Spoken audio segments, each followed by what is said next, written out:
Hey guys, tonight we begin with something quieter. Not the clash of swords, nor the roar of empires, but the softer spaces of history, the corners where people gathered in silence, whispering truths they believed no one else could see. This is not about the noise of victories, but about the hush that came before choices, the stillness where lives could turn in a single breath. Before we wander deeper, take a moment to like this video and subscribe, so these forgotten stories can drift farther into the dark, reaching others who might need a gentler way to fall asleep. And in the comments, tell me your location and the exact time you're listening. I like to imagine those small lights glowing across a map, each of you keeping company with voices from long ago, together, even while apart. History has never been short of voices calling from the shadows. Some were gentle, promising salvation in a world that felt too heavy. Others were sharp, cutting through the noise of everyday life with commands that seemed divine. And yet, when you lean closer to those whispers, when you listen too carefully, you begin to realize that the promise of comfort was often bait, and behind it stood something far more dangerous. It begins quietly. Cults rarely announce themselves with swords and fire. They arrive as murmurs in the marketplace, a stranger's hand pressed firmly against yours, or an invitation into a dimly lit room where a circle of faces nod in unison. The first hook is never violence, it is belonging. People do not stumble into dangerous sects because they love blood. They stumble because they are lonely. They stumble because the world outside feels cold, fractured, indifferent. A new family, one that speaks of eternal truth, feels warmer than the silence of an empty home. Imagine yourself centuries ago. The streets are not lined with neon lights, but with torches flickering against stone. The air is thick with uncertainty. Famine is close, war is closer, and disease breathes down your neck like an unwelcome guest. The church might preach salvation, but its doors are gilded and guarded, and for many, the sermons sound distant. Then one evening, a voice drifts to you, a neighbour, a friend, a merchant whose eyes glow with conviction. They tell you of a gathering, nothing grand, just a few souls meeting quietly after dusk. They say it feels different, closer to the truth. And against your better judgment, you go. Inside, the air smells of burning oils. Candles flicker against walls, painted not with murals but with shadows. There is no preacher on a raised platform, no choir singing hymns.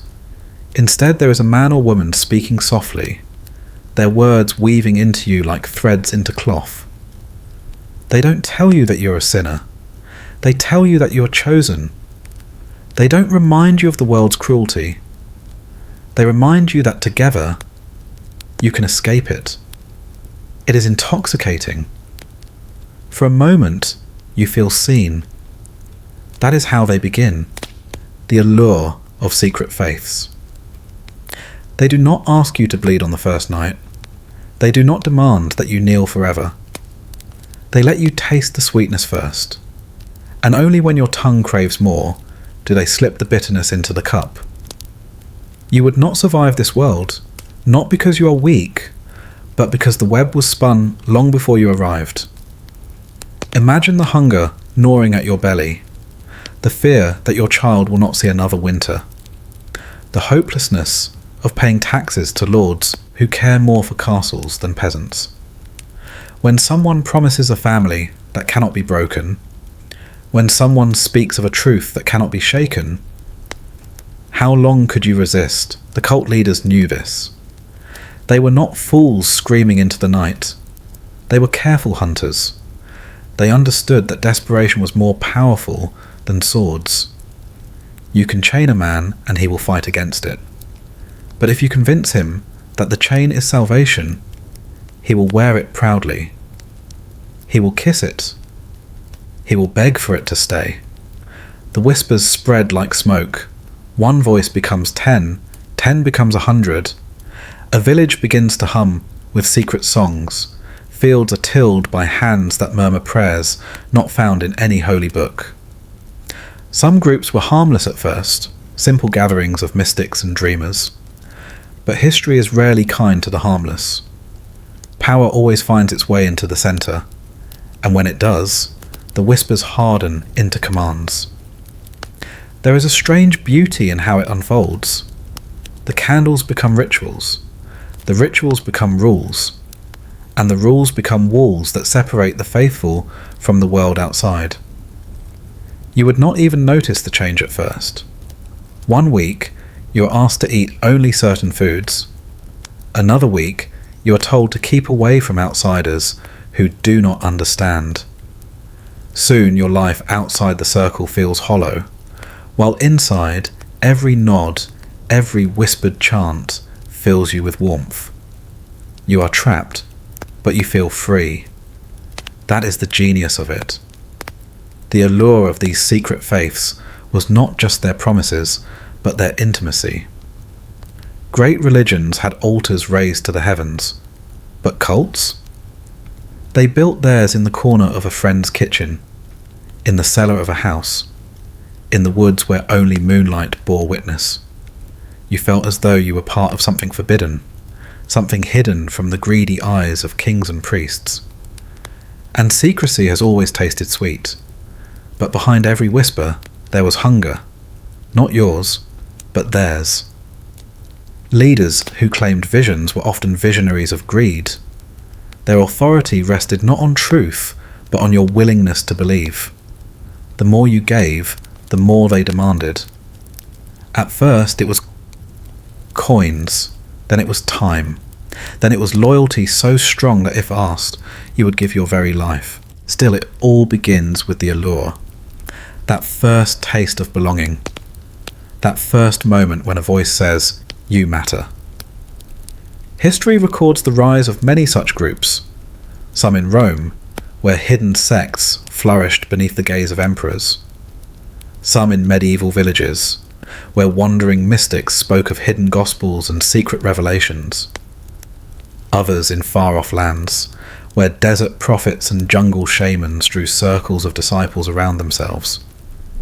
They were never identical, yet they all shared the same seed, the whisper that life could be more than the endless suffering you knew.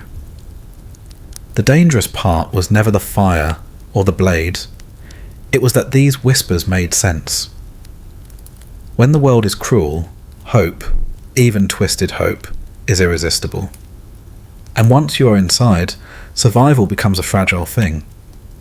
You are bound not just by fear, but by affection. You look into the eyes of those beside you and see the same hunger, the same longing, and you tell yourself, how could this be wrong? That is the prison of it. Not the chains, not the oaths, but the shared belief that you have finally found the truth. In those secret rooms, with their soft chants and hushed prayers, history's most dangerous cults were born. They did not emerge with banners waving or armies marching. They were born in the silence between words, in the trembling hands of the desperate, in the quiet promise that tomorrow could be better if only you surrendered today. And so the whispers grew. By the time the outside world noticed, it was too late. Entire towns had turned their faces to hidden altars. Families abandoned their homes to follow prophets into deserts, mountains, or forests. They walked willingly, their eyes filled with fire, their hearts convinced that the world outside was the lie, and the whispers were the truth. You might think yourself wiser, stronger, immune to such traps. But standing in their world, with your stomach empty and your faith shaken, surrounded by voices promising love, certainty, and salvation, would you resist? Or would you listen, just for a little while? The truth is, history suggests you would not survive. The allure is too strong, the whispers too soft, the need too great. And as the night deepened, those whispers did not fade. They only grew louder. The whispers were only the beginning. A circle of candles, a few hushed words, the promise of belonging, such things drew people close. But once inside, warmth was not enough. To hold a group together through hunger, fear, and temptation, the leaders needed more than words. They needed to bind the faithful with promises that could not be easily broken. And so came the oaths. They were never spoken loudly. No herald announced them in the streets. These vows were whispered as though the walls themselves were listening, each syllable curling into the dark like smoke. A promise made not to God or king, but to the circle itself, sealed in ways that made turning back almost impossible. Some were simple. A cut across the palm, blood mingling with blood, a vow sealed by pain and trust. The sight of red was enough to make you feel the weight of what you had done. Others required more. A name scratched into parchment with a drop of blood, pressed beneath symbols drawn in ash. A sacred meal shared in silence, every bite reminding you that from this moment, your body belonged not to you, but to something greater. These were not empty gestures, they were anchors. The oath you swore in that dim room tethered you to the group, as surely as iron shackles could. Breaking it was not only betrayal, but blasphemy. And in a world where faith was often the only shield against despair, to betray a vow was to invite ruin. You might wonder why anyone would bind themselves so tightly. But imagine the weight of desperation pressing on your shoulders. The cold nights when your family's stomachs growled with hunger. The endless cruelty of rulers whose faces you never saw, but whose taxes you always paid. In that world, the promise of certainty was worth the price of blood. A vow, no matter how heavy, seemed lighter than loneliness. The leaders knew this. They crafted rituals with precision, shaping them to strike deep into the heart. A man who cut his palm beside you, who swore an oath by firelight with tears in his eyes, was no longer just a neighbour. He was a brother. A woman who drank from the same cup, her lips trembling as she whispered the vow, was no longer a stranger. She was family. And family could not be abandoned. The cults thrived on this illusion of kinship. They built it carefully, one vow at a time, until you no longer knew where your life ended and theirs began. And the more you gave, the less chance there was of turning back. Who would dare walk away when their own blood had sealed their loyalty? Who would risk being the one who broke the silence of a sacred vow? It was here that the whispers became dangerous. At first they had lured you in with warmth. Now, with oaths and vows, they began to close the door behind you. Every ritual tightened the circle. Every drop of blood hardened the bond. And with each vow, survival outside the group grew less likely. Because these vows were not only spiritual, they were enforced. Secrets were kept not by trust alone, but by fear. Those who betrayed the circle faced consequences. Stories drift through history of men vanishing in the night, of families left behind to wonder why their fathers never came home. Others speak of punishments carried out before the faithful. A reminder that vows were not to be broken. It was not only death they feared, shame could be just as sharp. To betray the circle was to be cast out, shunned, and stripped of belonging. And in a world where loneliness was a death sentence of its own, that exile was often worse than a blade. The beauty of it all was in its silence. These vows were rarely spoken of outside the circle. Outsiders might suspect, but they never truly knew. To the village, the members were simply neighbours, farmers, merchants. Only in secret did they reveal the other side. The binding, the blood, the silence that could not be broken. And if you had been there, sitting in that room with the candlelight flickering against your face, would you have resisted? The pressure of eyes upon you, the weight of expectation heavy in the air. One by one, others stood and swore. One by one, they pressed their palms together, cut, bled, whispered. Could you have refused? Or would you have stepped forward, your heart pounding, and spoken the words that would seal your fate? This is why survival was so fragile. The moment you uttered that vow, you no longer belonged to yourself. Your choices were no longer your own. You had traded freedom for certainty, and once traded, it could not be reclaimed. The allure of these blood oaths was not in their cruelty, but in their meaning. They gave weight to your life. They told you that your suffering was not wasted, that you were part of something eternal. In a world where tomorrow was never guaranteed, such promises were intoxicating. But intoxication is dangerous, and the vows, once sworn, often demanded more than you could imagine. Some cults required vows of silence, days, weeks, even months, where no word could pass your lips. Imagine the strain of that, the way your thoughts would twist and echo in the quiet. Others demanded vows of poverty, stripping away every coin, every possession, until only the circle remained. Some went further still, demanding vows of purity, or violence, or death itself if commanded. Each vow carved away at the self, leaving only the shadow of the person who had first walked through the door. Until at last, there was no difference between man and cult, no line separating where the vow ended and the soul began. This was the danger hidden behind the whispers. The gentle warmth of belonging was only the beginning. Soon, blood stained the bond, silence sealed the loyalty, and survival outside the circle became impossible.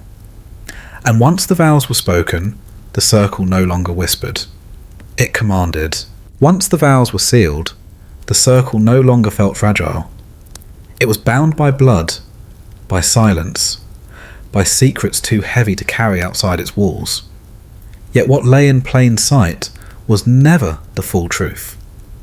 Candles and chants were only masks, gentle covers for something darker pressing in from behind. For every whispered prayer, there was an unseen hand guiding it. For every altar bathed in light, there were shadows stretching long and deep, shadows where the true power waited. It was behind the altar that the shape of control revealed itself. The one who stood before the circle, speaking softly with words of comfort and fire, was not merely a preacher. They were an architect of devotion. To the faithful, they seemed more than human, someone touched by vision, someone whose very breath carried divine weight. But their authority was not woven of miracles. It was woven of manipulation. You could not see it clearly at first. The altar was dressed simply. Wood, stone, perhaps a cloth draped with symbols half understood. Yet behind it, unseen by the eyes lowered in reverence, choices were being made, which words to speak, which fears to stir, which promises to press against the wounded hearts of those listening. Power was never in the ritual itself. It was in the one who designed it. Those who ruled these circles were not always kings or nobles. They were dreamers who learned the craft of control. They studied hunger and knew how to feed it just enough. They watched loneliness and knew how to offer touch without ever letting it feel free. They learned the rhythm of hope and despair, pressing on each like keys of an instrument, drawing music from souls too weary to resist. The altar became their stage, but the shadows behind it were their true throne. And the deeper you were drawn in, the more you saw that nothing was accidental. The words, the silences, even the flicker of the candles, each was placed to blur the line between faith and fear. It was not enough for you to obey.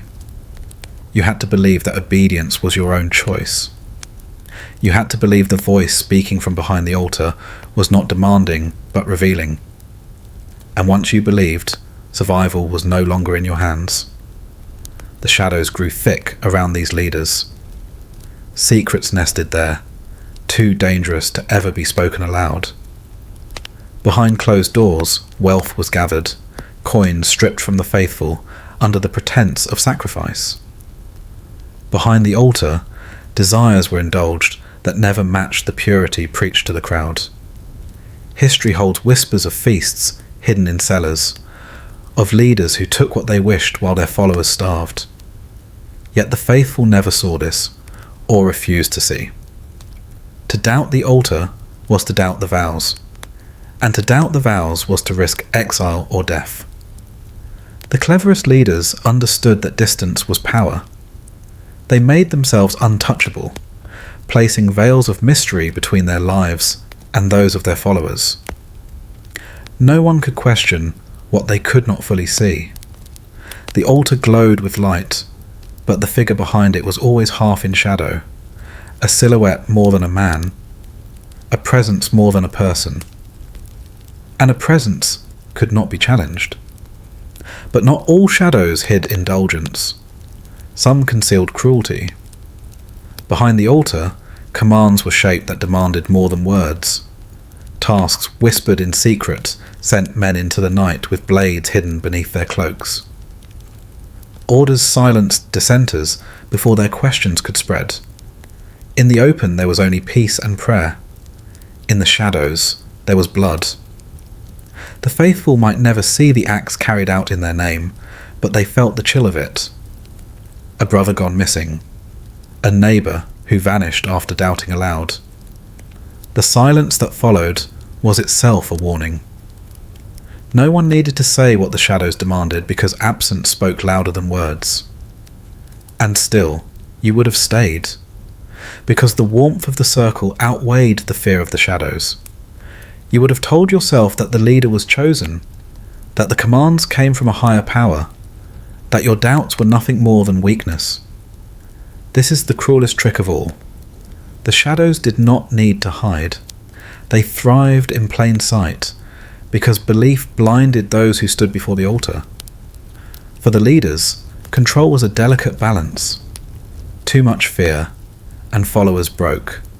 Too much kindness, and they strayed. So behind the altar, each word was measured, each vow tightened, each punishment designed not to crush, but to bind tighter.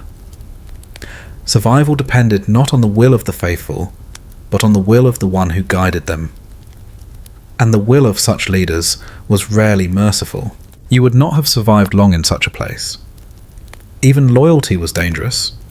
To be too loyal was to be consumed, your life surrendered entirely. To be insufficiently loyal was to invite suspicion, and suspicion in the shadows was a death sentence. The altar was not only a place of worship, it was a blade balanced carefully above every bowed head. The air in those gatherings must have been thick with contradiction. The glow of candles felt holy, yet the silence that followed every chant was laced with tension. Smiles passed between the faithful, but in their eyes lingered something harder, a quiet fear of what lay behind the curtain, behind the altar, behind the man or woman who spoke with such unshakable calm. And perhaps the most haunting part was how ordinary it all appeared. A circle of people kneeling in prayer, swearing oaths, sharing meals. From the outside, it looked no different from any other act of devotion. But inside, those shadows pressed close, unseen by those who did not know where to look. The power of these dangerous cults was never only in what they showed. It was in what they hid. The altar was a mask, and behind it lay the truth. A truth few dared to glimpse, because to see it clearly was to admit that everything binding them together was not divine, but human, and dangerously so. This was the true trap. The altar drew you forward, but the shadows kept you bound. And in those shadows, survival was no longer your choice. The shadows behind the altar never stayed hidden for long. Sooner or later, whispers demanded walls, and oaths required places too vast to be contained in kitchens or cellars. What began as a secret gathering around a table would swell into something larger. A structure raised stone by stone until it loomed over the very people who had built it. Temples were not born from generosity. They were forged from fear. Fear that the circle might scatter without a monument to hold it together.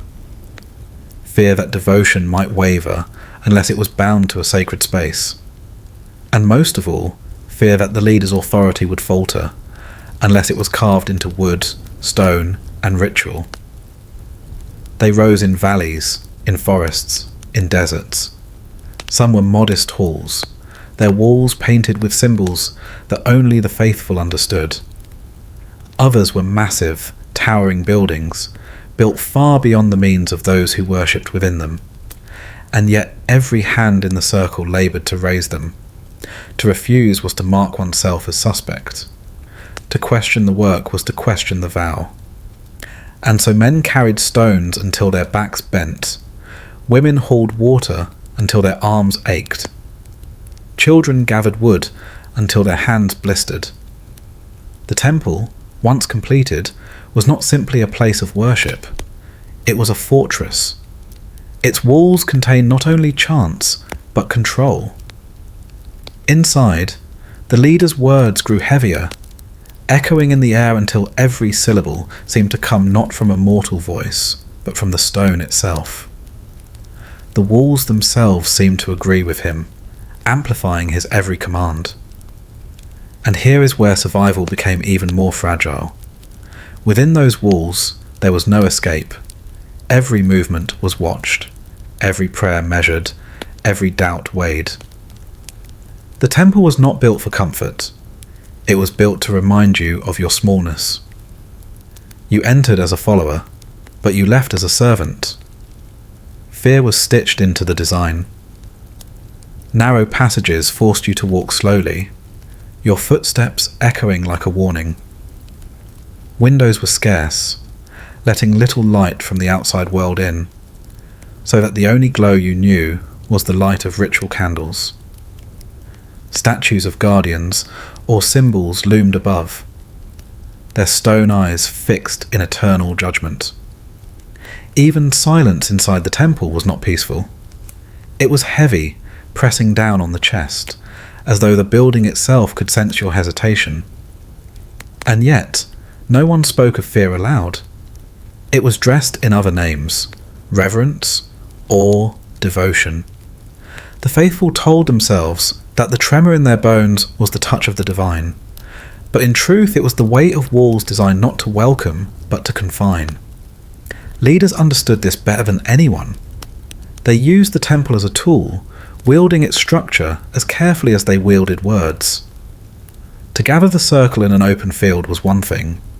To gather them in a space where every sound echoed, where every eye was lowered, where the air itself seemed sacred, this was power magnified. Here, commands could not be ignored. Here, oaths felt eternal. Here, fear was no longer something hidden in shadows. It stood tall in stone. It was within these temples that the rituals deepened. The chants grew longer, the oaths sharper. Rules were etched into the minds of the faithful as firmly as carvings on the walls. And those who faltered were not merely punished, they were displayed. Discipline became a lesson, carried out in the very heart of the temple, so that every bowed head saw what disobedience earned. You would not have survived here, not because the building itself could harm you, but because the building reminded you of harm at every turn. The walls whispered of consequence. The floor beneath your knees promised pain if you strayed. Even the ceiling above seemed to close in, reminding you that there was no sky beyond this circle, no freedom, no escape. Fear was not an accident, it was cultivated. The temple was designed not to honour a god, but to preserve the leader's grip. It stood as a warning, a physical embodiment of devotion's cost. Step inside and you surrendered. Refuse and you stood alone against a structure that loomed larger than any one life. The danger of such temples was not only in what they contained, but in what they erased. Once raised, they became the centre of existence. Markets gathered near their steps, marriages were blessed beneath their arches, burials were carried out in their courtyards. Slowly, life outside the temple faded. To live in its shadow was to live beneath its rules, even when you were not within its walls. History remembers some of these places only in fragments. Stones crumbled, walls broken, their symbols half buried. Yet in their time, they dominated lives. For the faithful, the temple was not a building, but a world. Its doors divided the sacred from the profane, and crossing its thresholds meant surrendering to something larger than yourself. And surrender was demanded. Coins flowed into the temple's coffers, each one offered with trembling hands. Crops were given up as sacrifices, livestock laid at the foot of the altar. Families who owned little found themselves giving all, convinced that to hold anything back would anger the power that dwelled within those walls. The leaders did not need to demand openly, the temple demanded for them. Its presence was persuasion enough. It is tempting to think that you might resist, that standing before a towering structure built on fear, you would see it for what it was. But in truth, the temple was not frightening to those who built it. It was reassuring. Fear disguised as safety, control disguised as protection. To them, it was not a prison. It was a refuge. And in a world of endless uncertainty, who would dare walk away from refuge? Yet survival meant submission. To question was to invite punishment. To refuse was to step outside the circle, away from the only family you had, into a world that had already abandoned you once. Most chose to kneel, most chose to believe, and in that choice, their lives were no longer their own. The temples, then, were not monuments to gods. They were monuments to control, raised high enough that no one could escape their shadow. Behind their walls, fear was cultivated into devotion, and devotion was hardened into obedience. And obedience, once carved into the soul, was nearly impossible to break. This is why you would not have survived. The temples stood not just as places of worship, but as cages of stone, reminding all within them that freedom was an illusion and fear was the truest faith of all. Stone walls and towering temples may have pressed upon the faithful, but they were never enough on their own. Stone is silent. Walls can only stand, they cannot command. What gave breath to these places was not the echo of chants alone, but the figure who stood at the centre, the prophet whose voice carried further than the bells of any church, whose gaze held stronger than any lock. It is easy to imagine a tyrant with a whip, forcing obedience through pain. But these leaders did not begin with threats. They began with charm. Before fear could root itself, there had to be attraction, an almost magnetic pull that drew men and women closer, not because they were compelled, but because they wished to be near. Charisma is not something taught. It is felt. It is the strange weight of a presence that fills a room before words are spoken. The prophets of dangerous cults carried this in abundance. They looked into the eyes of the weary and seemed to see their hidden wounds. They spoke in rhythms that matched the beat of a restless heart. Their voices carried certainty in a world that offered none. And certainty is a dangerous gift, because once you taste it, you crave more. The false prophet knew this.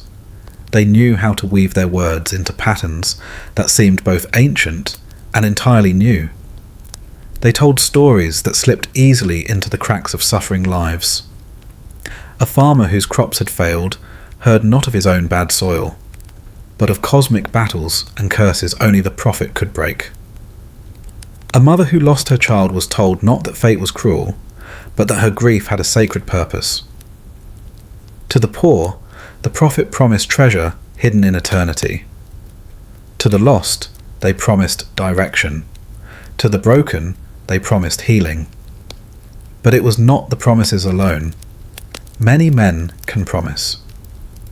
The difference was how these prophets made the faithful feel. They did not speak from above. They spoke as though sitting beside you, hand on your shoulder, voice low and steady. They gave you the illusion that you mattered in ways you had never mattered before. And that illusion was stronger than any command. Soon, followers hung on every word. Every hesitation in the prophet's voice was studied, every gesture interpreted as a sign. When they smiled, the circle felt joy. When they wept, the faithful wept with them. When they grew stern, the air itself grew cold. A prophet's emotions were no longer their own. They belonged to the circle, shaping moods, shaping lives. And yet, beneath this charm, lay something more calculating. For while their voices soothed, their eyes searched. Every word spoken in devotion was remembered, every weakness noted. The prophet knew who was loyal, who wavered, who hungered for more, and who feared enough to stay silent. Behind the warmth was a mind forever weighing, forever watching, forever deciding who could be trusted and who would one day be cast out. You would not have resisted this power. Not because you lacked will, but because will alone is weak against charisma. Imagine sitting in a crowd, the prophet's words washing over you, everyone around nodding, sighing, whispering agreement. Imagine their eyes finding yours, holding them longer than they held anyone else's, as though they spoke to you alone. For a heartbeat, you believe they see you, truly see you. And in that moment, doubt feels foolish. To resist feels almost cruel. This was the danger. False prophets never demanded belief at the start. They invited it, like an open hand extended in kindness. And once taken, that hand never let go. Charisma carried more weight than law, more strength than weapons. Armies may conquer land, but prophets conquered hearts, and a conquered heart does not rebel. Once the faithful surrendered inside, no temple was needed to hold them. They carried their prison with them wherever they went. The power of such figures stretched beyond the gatherings. Villages shifted around them. Disputes were no longer settled by elders, but by the prophet's judgment. Marriages waited for their blessing. Work paused until their word was given. The prophet was no longer a man or woman. They were the sun around which every life revolved. And to stray too far from that orbit was unthinkable. But the truth of false prophets was not their kindness, it was their hunger. Behind the charisma, behind the gentle words and piercing eyes, lay a desire that could never be filled. Wealth, power, obedience, all were drawn toward them like rivers to the sea. The more they received, the more they demanded. And the faithful, caught in their orbit, gave until nothing was left. Some gave coin, their purses emptied into the prophet's hand. Others gave labour, working fields or raising temples, not for themselves, but for the vision spoken to them. Still others gave loyalty so fierce it stripped them of family, turning sons against fathers, wives against husbands, neighbours into strangers. The prophet smiled, and each offering was accepted as proof of devotion. And yet, it was never enough. Charisma does not rest. It burns, it consumes, it pulls endlessly. Those who followed did not see the hunger, or if they did, they called it holiness. What to outsiders looked like greed, to the faithful looked like divine need. If the prophet wanted more, it was only because the heavens demanded more through them. It is here that survival became impossible. You could resist fear. You could fight chains. but you could not so easily fight love. Not the kind of love born from devotion to a voice that seemed to speak directly to the soul. To turn away from a false prophet was not like leaving a tyrant. It was like leaving the only person who had ever made life feel meaningful. And that loss was unbearable. The prophets understood this too. They used it with precision, weaving themselves so deeply into the hearts of their followers that rejection felt like death. Doubt was not merely forbidden, it was unthinkable, because to doubt the prophet was to doubt the only reason for carrying on, and so doubt withered. Some prophets claimed visions, seeing stars fall or angels descend in dreams no one else could witness. Others claimed voices, divine commands whispered only into their ears. A few bore marks upon their skin, scars, burns, wounds, that they claimed were proof of the divine. And whether these things were staged, imagined, or believed hardly mattered. To the circle, every sign was confirmation that their devotion was not misplaced. Charisma, once rooted, grew into authority stronger than any chain, and authority demanded proof. Followers were sent to spread the word, to gather more, to bring gifts back to the temple. Missions became sacrifices, each act proof of loyalty not to a god, but to the figure who stood at the centre. And all the while, the prophet's hunger deepened. History is littered with the ruins of such figures. Their temples crumbled, their names faded, yet for a time they held absolute sway over lives. Not because of armies, not because of crowns, but because of their voices, their eyes, their charm. They did not rule with iron, they ruled with breath. And breath was enough. This is why you would not have survived. A false prophet does not need to strike you down with force. They only need to smile at you, to speak your name, to make you feel chosen. And in that moment, resistance is gone. You kneel, not because you must, but because you wish to. And once on your knees, standing again is nearly impossible. The danger was never only in what they said, it was in how deeply you wanted to believe it. The prophet's voice alone could hold the faithful together, but words, no matter how sweet, demanded proof. Devotion needed weight, something carved into the flesh of memory, something that marked the passage between unbeliever and believer. And so rituals rose, not as quiet ceremonies of prayer, but as spectacles of fire, ash, and blood that bound bodies as tightly as the prophet's voice bound the soul.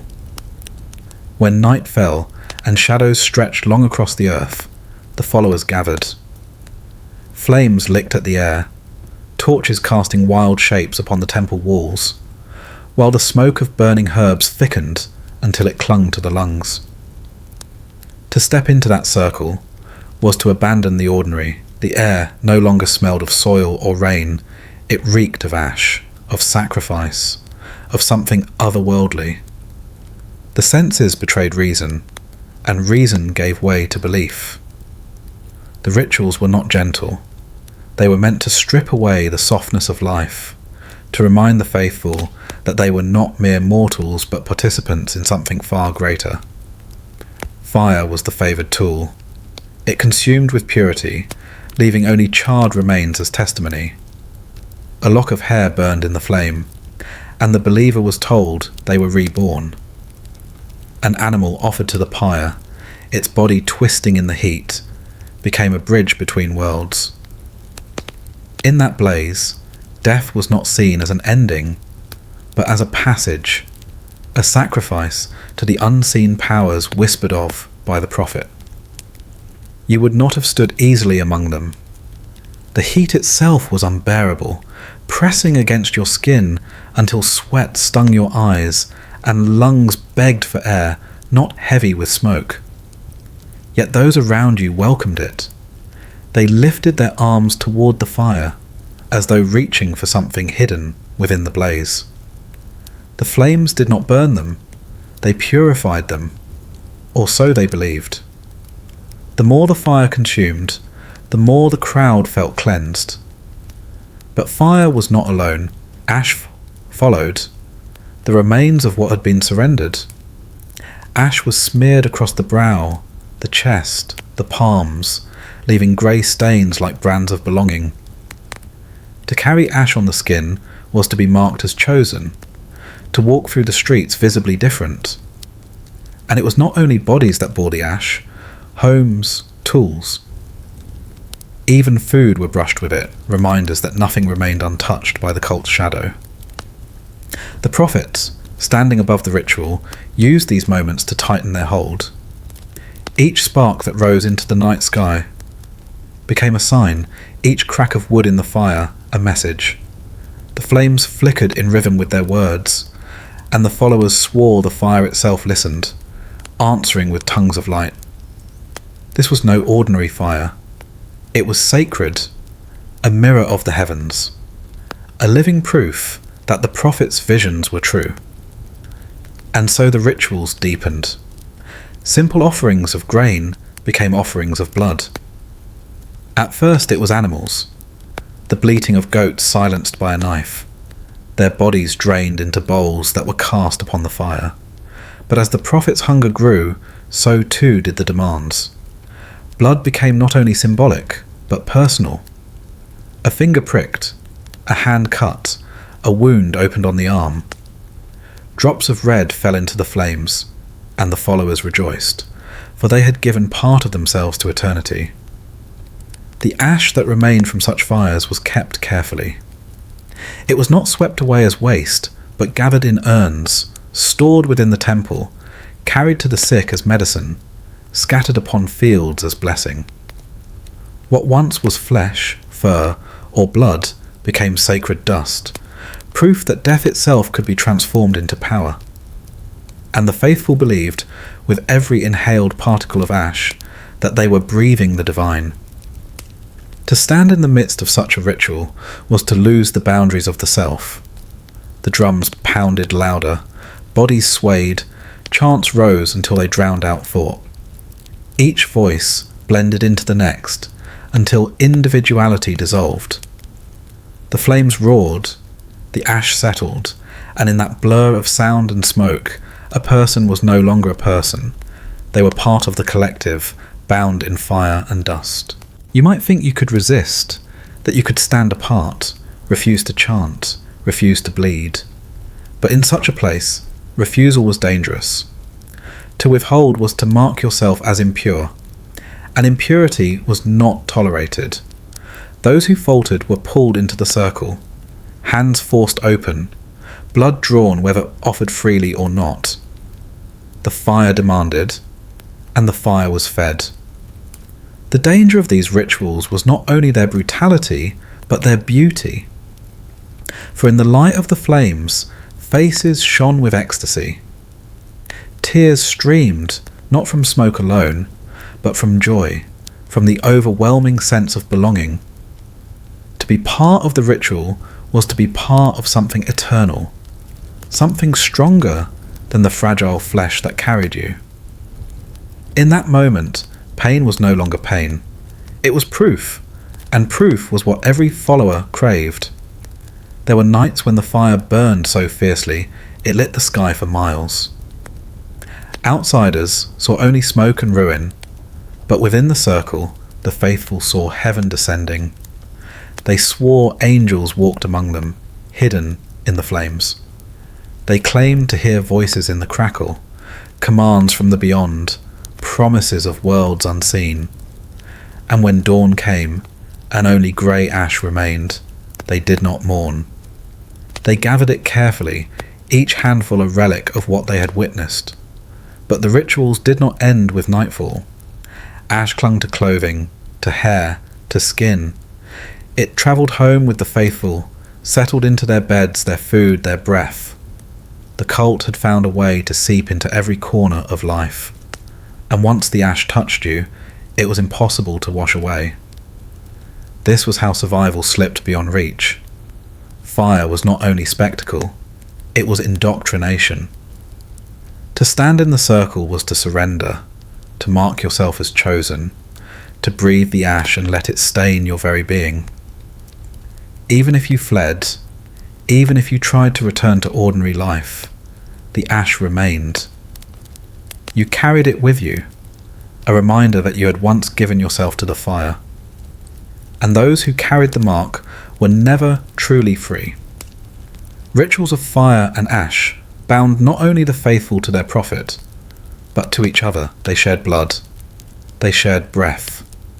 They shared the dust of what had been consumed. It was a chain stronger than iron, invisible yet unbreakable. And as long as the fire burned, so too did their devotion. The prophet needed no armies, no prisons. The fire was enough. The ash was enough. For once you had given yourself to the flame, there was no turning back. And so the nights continued, smoke rising like a signal to the heavens, flames devouring whatever was cast upon them, ash falling softly as snow upon the faithful. Each ritual deepened the chain. Each scar strengthened the bond, and with every ember that glowed in the dark, survival slipped further from possibility. Fire fades, and ash drifts silently to the ground, but what remains afterward is heavier than smoke. It is not the burned offering, nor the scars left on the skin. It is the weight of command, the quiet expectation that once you have bowed before the flame, you will never rise without permission. Obedience in these circles was not demanded loudly. It was whispered into the bones until it seemed natural. A follower did not wake each day wondering what they wished to do. They woke wondering what the prophet wished of them. Slowly, the line between choice and command vanished, until even private thoughts bent toward the will of another. That was the true cage, bars unseen, yet unbreakable. The prophet's authority spread far beyond rituals. Every hour of the day carried rules, whether spoken or implied. What to eat, when to sleep, how to walk, when to speak. The smallest detail became a measure of loyalty. If a follower hesitated, even for a moment, suspicion fell. And suspicion was dangerous, because suspicion could become accusation. An accusation often ended with ash. To an outsider, such obedience might seem absurd. Why not refuse? Why not walk away? But within the circle, refusal was no longer an option. The faithful lived surrounded by eyes, watchful, judging, eager to prove their own devotion by pointing to another's weakness. A wife watched her husband. A brother watched his sister. Children reported on their parents. Trust dissolved, replaced by a constant awareness that one careless act could bring ruin. And yet, this was not felt as cruelty. It was called discipline. The prophet taught that obedience was freedom, that only by surrendering the burden of choice could a soul be purified. The faithful repeated this with conviction until they believed it. To obey was not slavery, it was salvation. To disobey was not independence, it was death. The cage grew tighter through rituals of daily life. Tasks were assigned not with explanation, but with expectation.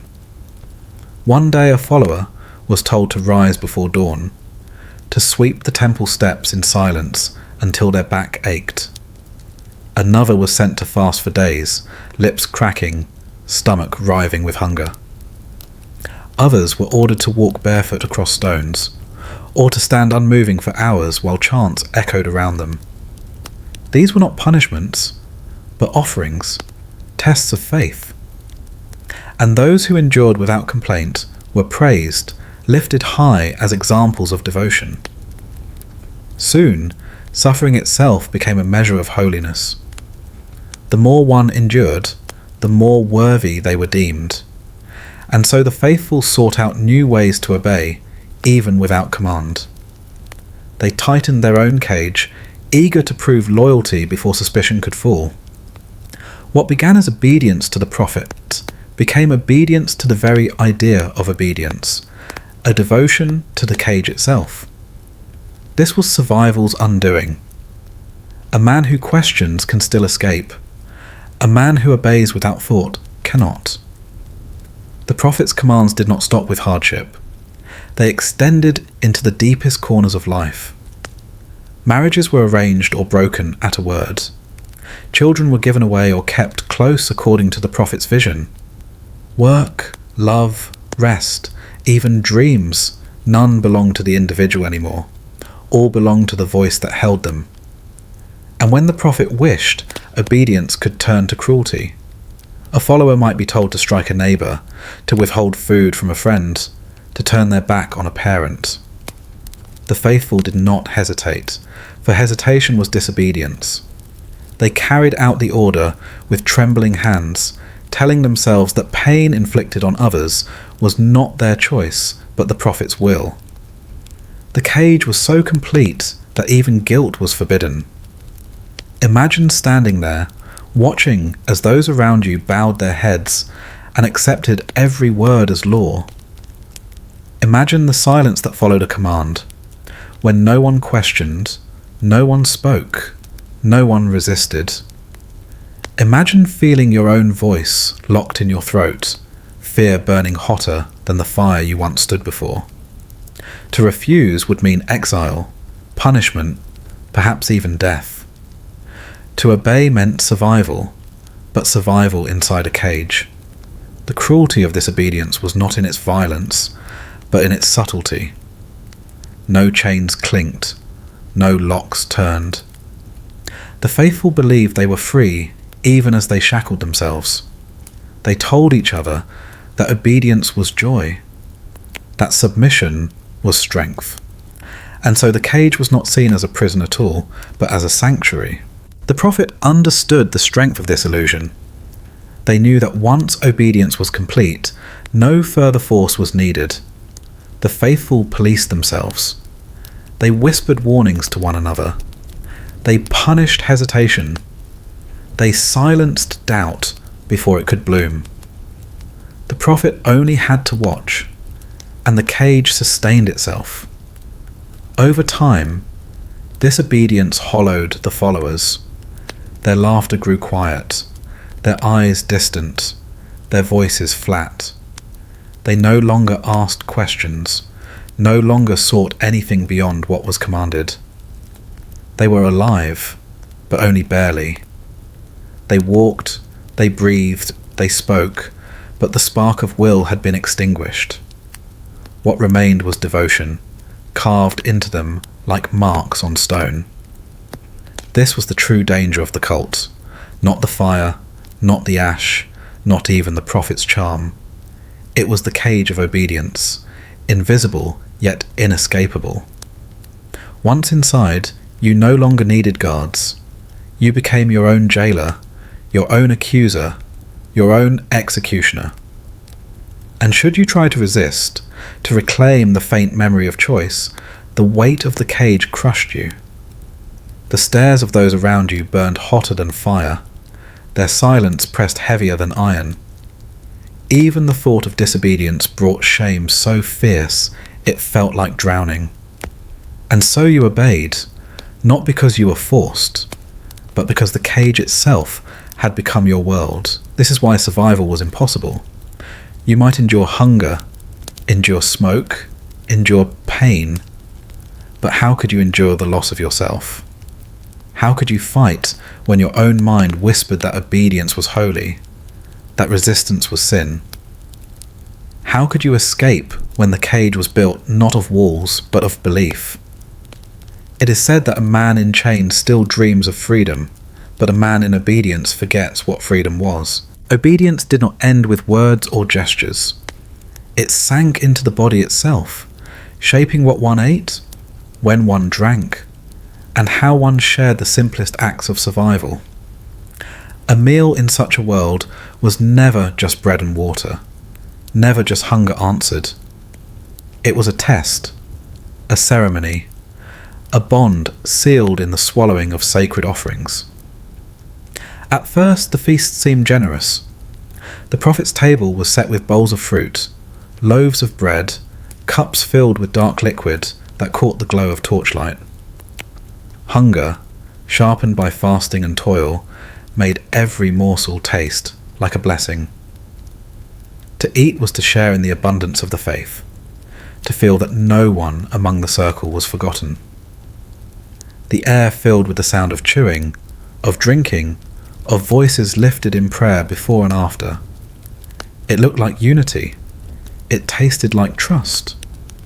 But trust in such a place was never safe, for hidden within the feast was the slow turn of poison. Not always poison in the sense of venom or bile, though sometimes it was that too.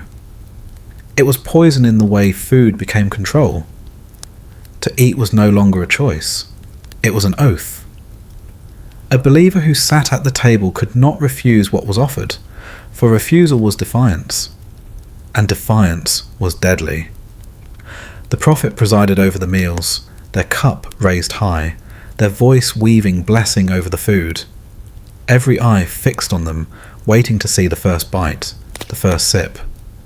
And when they swallowed, the circle followed, mouths opening in unison, bodies moving as one. To chew, to swallow, to drink, each action became obedience dressed as devotion. Sometimes the feast was bitter. Strange herbs mixed into broth left tongues numb, bellies churning. Cups carried liquids that burned the throat, left heads heavy with dizziness. Followers called it purification. They told themselves that the sickness was sin leaving the body, that the spinning of the room was the spirit rising higher. None dared question why some never rose from the meal, why their bodies stiffened and their eyes glazed before the candles burned out. Death at the table was not called death. It was called ascension. You would not have survived such a feast. Hunger might have driven you to the table, but suspicion would have whispered in your ear. And suspicion was the most dangerous thing to carry into that room. Every glance, every hesitation, every unfinished bite could betray you. The faithful ate with fervour, with visible joy, not always because they wished to, but because to eat without joy was itself suspicious. In the cult, even the expression on your face while chewing could seal your fate. The poison cups were not always fatal. Sometimes they were tools, dulling thought, breaking down resistance, leaving bodies pliant and minds blurred. A follower, stumbling out of a feast, eyes glazed, limbs heavy, was easier to guide, easier to command. In this way, food itself became another cage, not only filling the belly, but softening the will. There were nights when the feast grew wild. Drums thundered, voices roared, cups spilled as the faithful drank deeply from whatever mixture was passed around.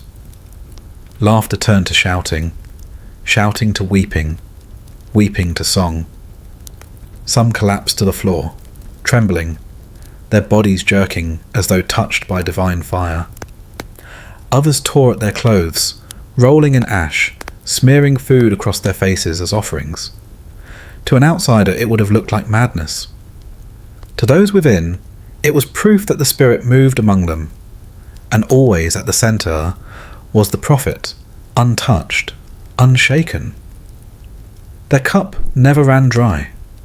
Their plate was always filled, yet they seemed immune to the sickness that swept the circle, immune to the trembling, immune to the collapse. This too was called a sign, that the prophet alone could hold such sacred power without being consumed by it. The followers saw strength. You might have seen trickery, but trickery was not a word that lived long in such a place. Not all feasts ended in frenzy. Some were quiet, solemn, marked by silence. Each follower lifted a cup, sipped once, and bowed their head. These nights were the most dangerous, for silence pressed like a blade against the throat. No one dared break it. The sound of swallowing was loud as thunder. A single cough, a single hesitation, felt like a confession. And when the silence ended, someone was often missing. The feast was more than food. It was theatre. The prophet's eyes moved constantly, watching who ate quickly, who lingered, who grimaced at bitterness, who trembled before drinking. Every bite was measured. Every swallow was judged. Loyalty was not proven in words alone, but in the willingness to consume whatever was placed before you, no matter how foul, no matter how deadly. Sometimes the food itself was harmless, but the belief poisoned it. A loaf of bread became sacred flesh. A cup of wine became divine blood. To eat was to surrender not just hunger, but self. To chew was to declare that you no longer belonged to yourself, that even your body was property of the faith. In this way, the prophet needed no chains, no threats. The food itself bound you, made you complicit, made you part of the circle in a way that could never be undone. Imagine sitting there, surrounded by eyes shining with devotion, while a bitter cup is pressed into your hand. You raise it to your lips, knowing you cannot refuse, tasting the acrid liquid burning down your throat. Around you, the faithful smile through their grimaces, their faces painted with rapture. You feel your stomach turn, your mind blur, and still you must smile, still you must nod, still you must say it is good, for to say otherwise is death. And when the night ends, when the fire burns low and the last cup is drained, you carry the weight of what you have consumed. Whether it was food or poison, drink or venom, it no longer matters. You swallowed the oath. You joined the feast. And there is no leaving once the taste has passed your lips. This was the cruelty of poisoned cups and sacred feasts. They turned life's simplest need into a weapon, twisted hunger into obedience, thirst into surrender. You could live without fire, perhaps. You could endure silence, endure fasting, endure commands. But you could not live without food and drink. And once the prophet controlled even these, escape was impossible. For every bite tied you tighter.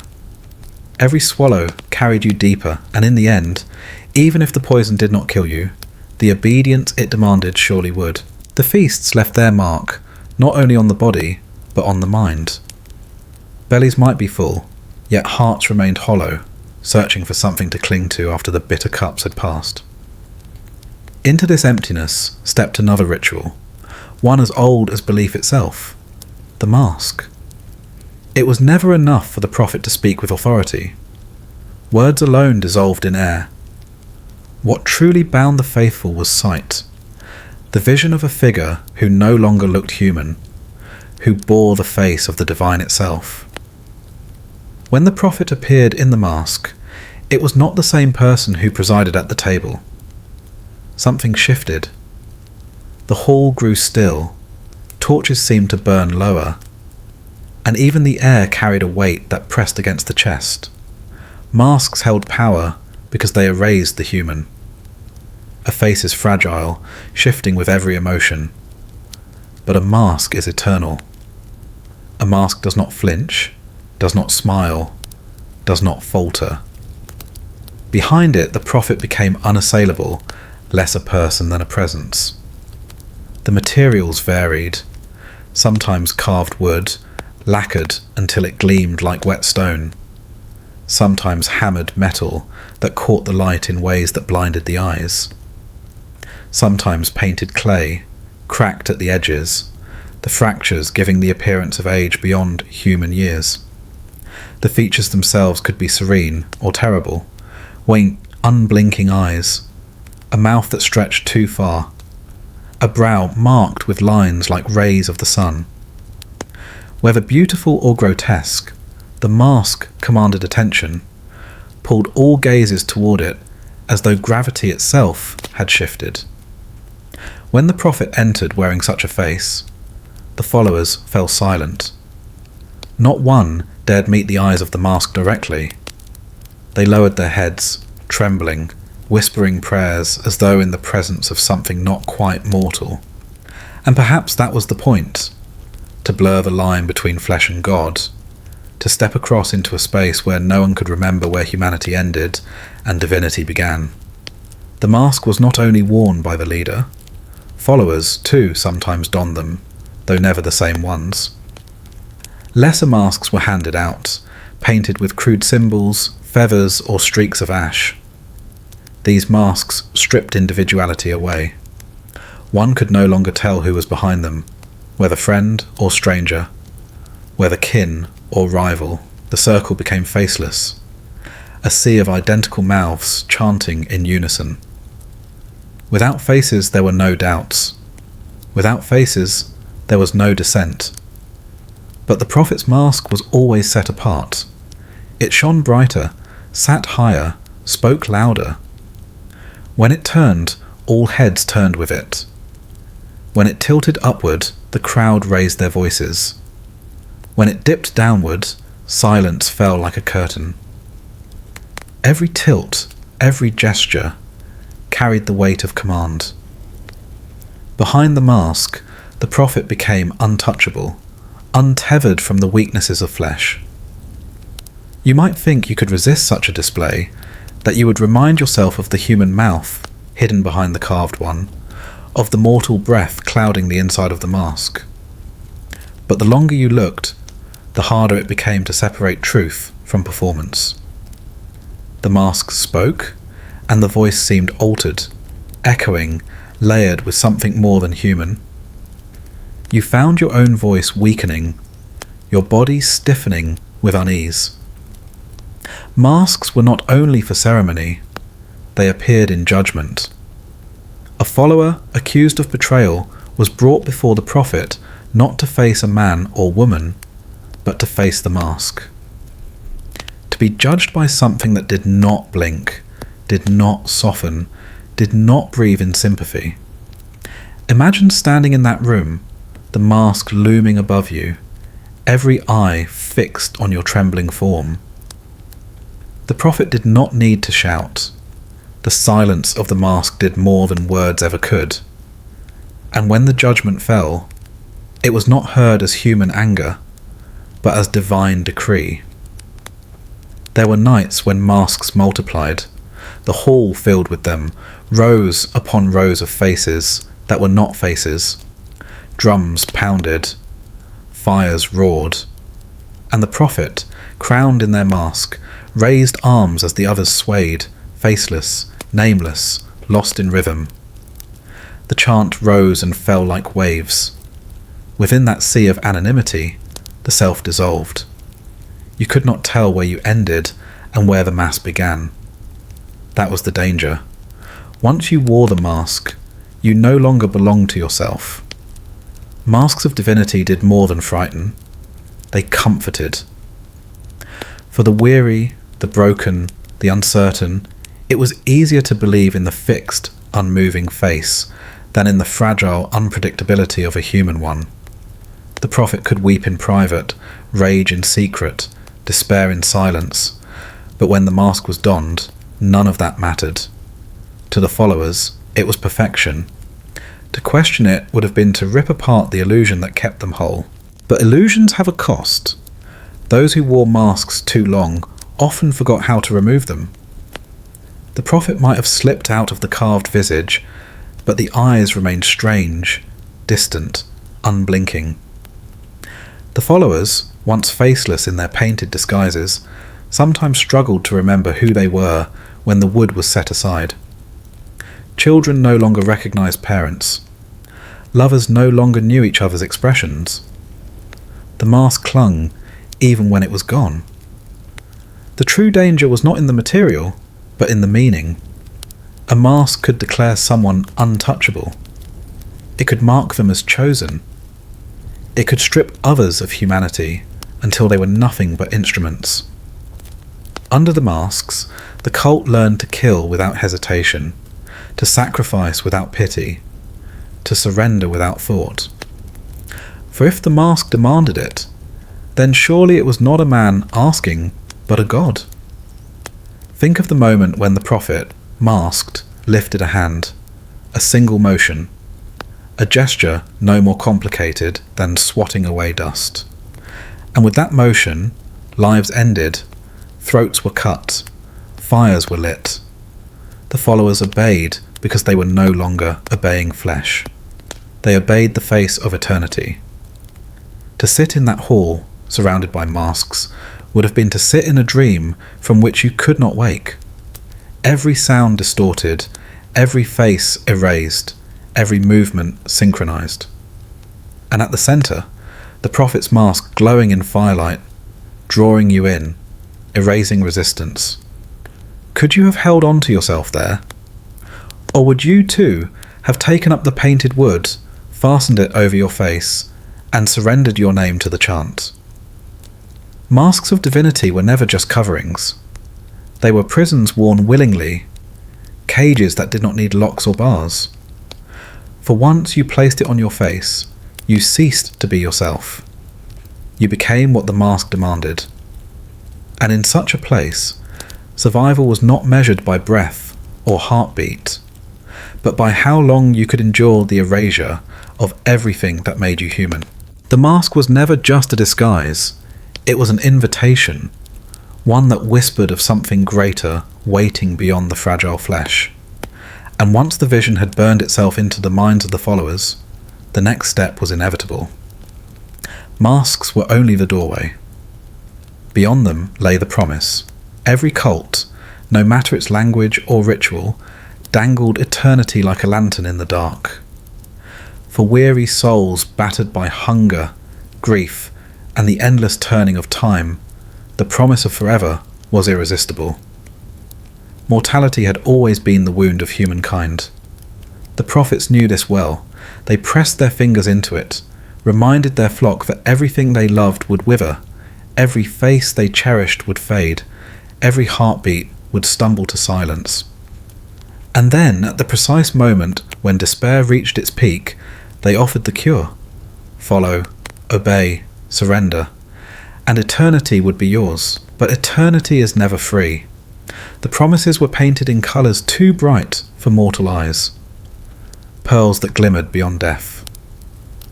Gardens where the air was always warm and ripe with fruit. Flames that never burned the faithful, but consumed the world's enemies. Songs that did not end, voices rising into forever. The followers sat rapt as the prophet described them. And for a moment, hunger was forgotten, grief soothed, pain dulled. Hope spread through the hall like fire catching dry grass. Yet hope, once it caught, could consume more than despair ever did. The price of these promises began small, a tithe, a gift, a sacrifice of coin or labour, something manageable, something even noble. But the demands grew heavier. A day's work became a week's. A week became a lifetime. Crops meant for children's mouths were brought instead to the temple.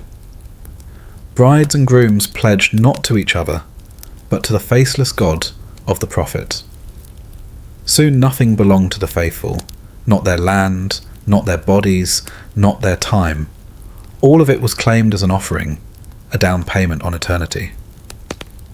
Some of the most chilling costs were not in silver or sweat, but in silence. To hold doubts was to betray the promise. To question was to throw away the key to forever.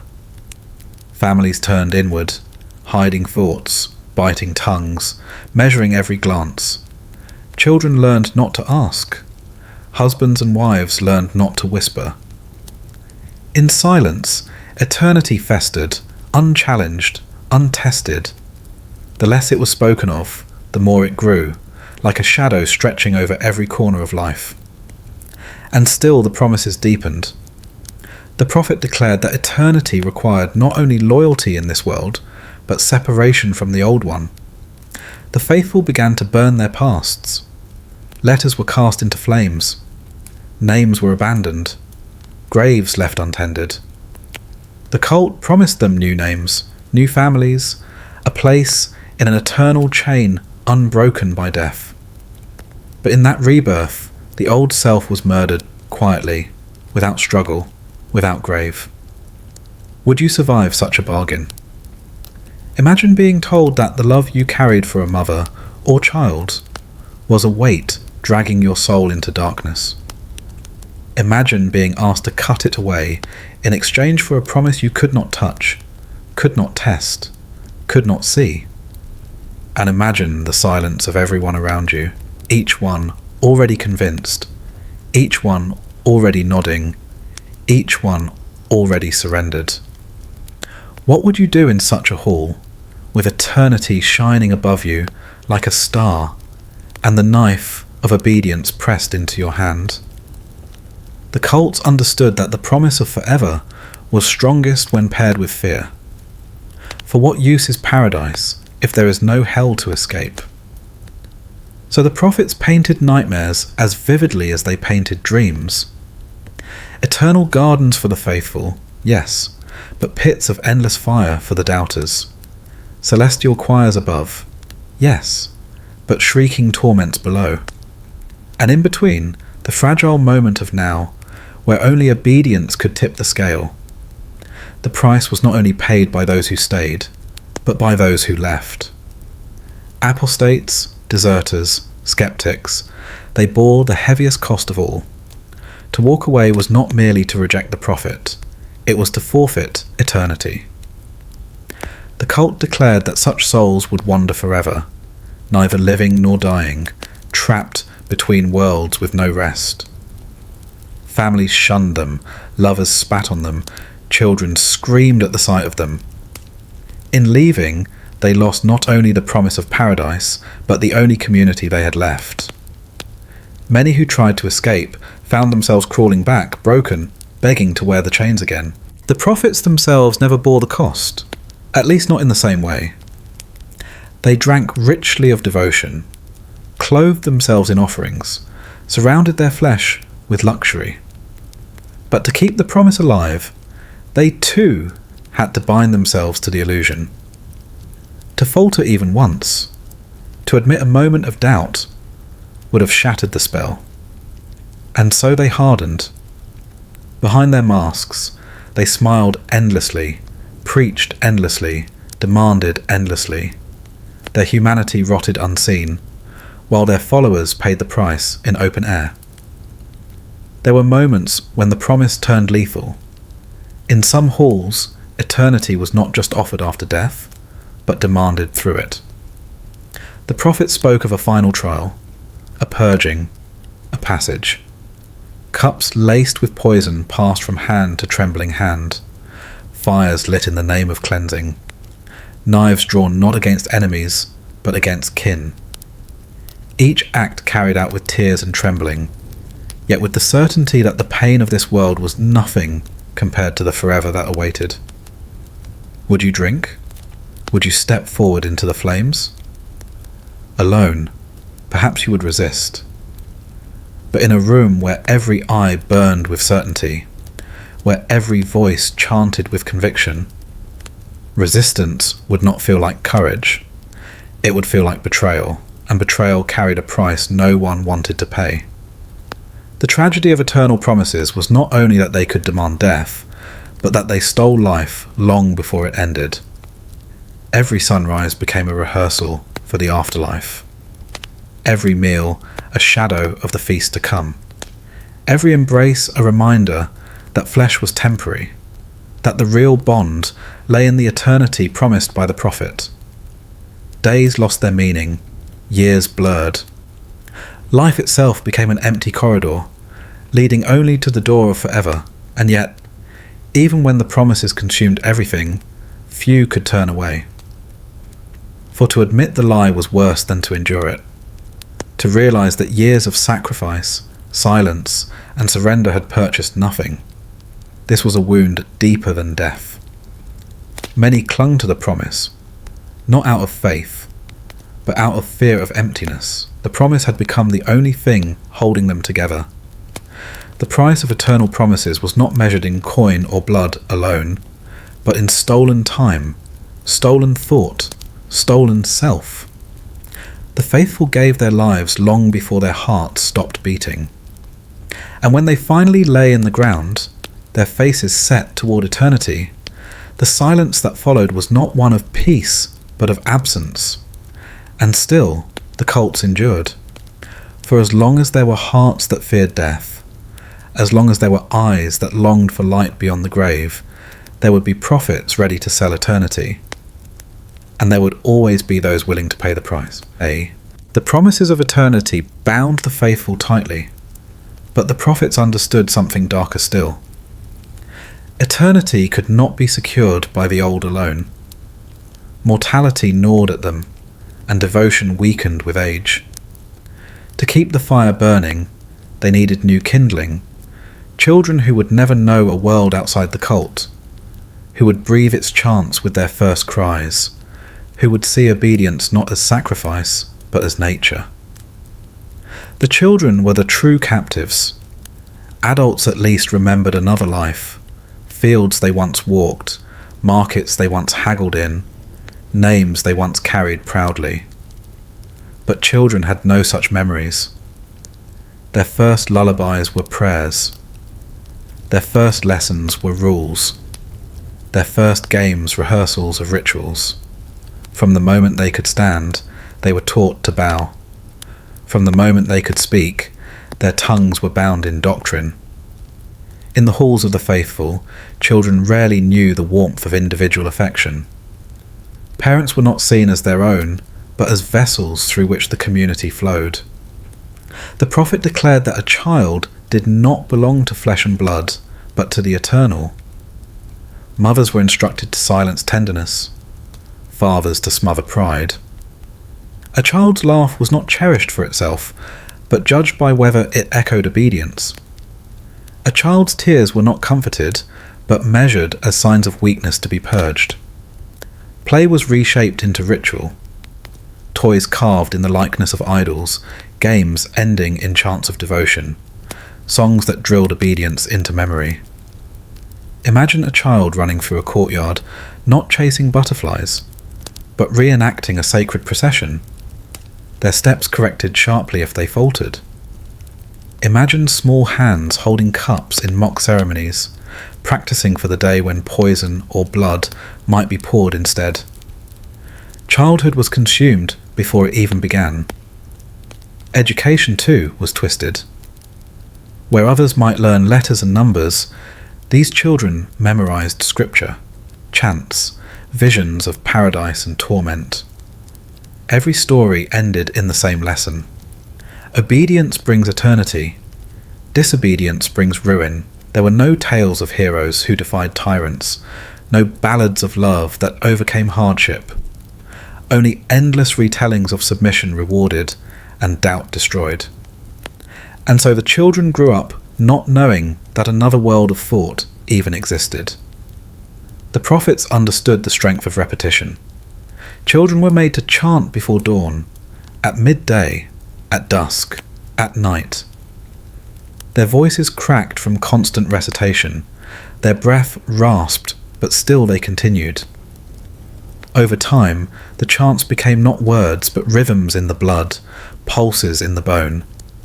A child who had repeated a phrase 10,000 times could no longer imagine it was anything but truth. And the punishments, they were never absent. The smallest disobedience was treated as a wound in eternity itself. A child who failed to bow deeply enough was scolded not just for disrespect, but for endangering the whole community's place in paradise. Imagine carrying that weight, so young, believing your stumble could condemn everyone you loved to endless torment. The lashes, the cold nights, the empty meals, all were made heavier by the belief that your soul was stained by the slightest misstep. Some cults used children as symbols. They were placed in ceremonies, lifted high as living offerings, their innocence displayed as proof of the prophet's holiness. Crowds would weep at the sight, convinced that if even the smallest bowed in devotion, then surely the doctrine was true. Children became tools, displayed as shields against doubt, reminders that the next generation was already claimed. But there were worse uses still. In some circles, children were not only symbols of purity, but vessels for sacrifice. Their small voices led chants. Their small hands carried torches. Their small bodies bore scars of rituals no child should endure. Some were promised as brides or grooms to the prophet, their futures stolen before they even knew what love was. Some were sealed in vows of silence, their voices extinguished so their lives could echo devotion instead.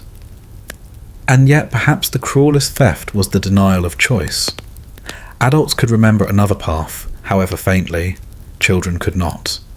They were raised to believe that leaving meant death, that outsiders were demons, that the world beyond the temple walls was poison. If they glimpsed travellers, they were told those faces were cursed. If they saw merchants, they were warned those goods carried sin. The world outside was painted as a place of endless night, so that the walls of the cult seemed the only shelter. Think of being a child in such a world. You hear laughter, but do not know joy. You see faces, but do not know freedom. You recite words that mean nothing to you, yet you fear the consequences of forgetting even one syllable. Your dreams are not of adventures, but of flames, chains, and eternal punishment. Could you survive such a childhood? Could you grow into anything but what the doctrine demanded? Some did try to resist. Even children, for all the weight pressed upon them, sometimes glimpse cracks. A bird flying overhead might awaken a longing they could not name. A forgotten tale whispered by a grandparent might spark doubt. A stolen moment of play might reveal that joy existed outside ritual. But resistance was punished swiftly. Children who disobeyed were isolated, shamed, made examples. Others were forced to denounce them, voices shaking, tears running, convinced that silence would condemn them all. There were also those who carried the doctrine proudly, not because they loved it, but because they feared losing the only identity they had ever known.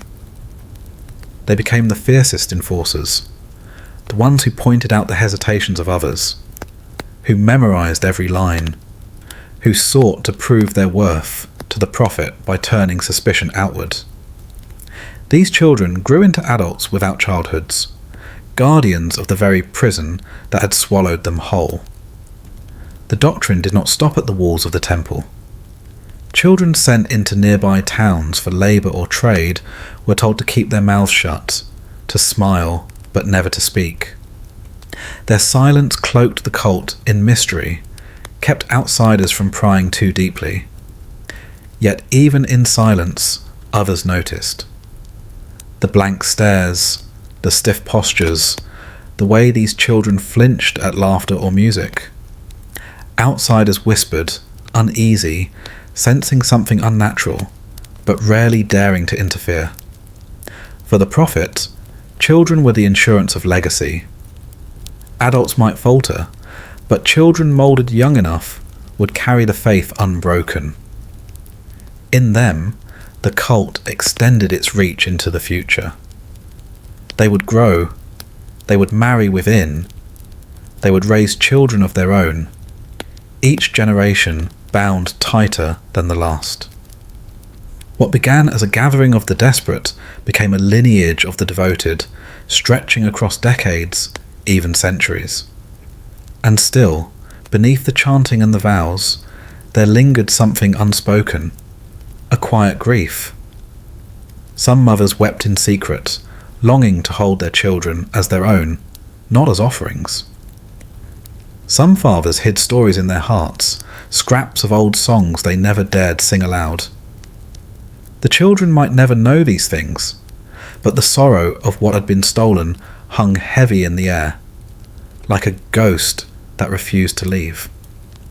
The price of eternity, the cost of obedience, the power of masks, all of it converged on the smallest shoulders. The cults understood that if you could claim the child, you claimed the world to come. And so childhood was buried beneath doctrine, and innocence was consumed in the name of promises that could never be proven. In such a place, survival was not only about enduring hunger or cruelty, it was about enduring the slow theft of the self, the quiet erasure of every possibility that life might have held. And for the children of the doctrine, there was no escape, not because the doors were locked, but because they had never been taught that doors even existed. The children grew into their roles, their voices bending into chants that filled the halls like the steady rhythm of waves. But not all voices were free to rise.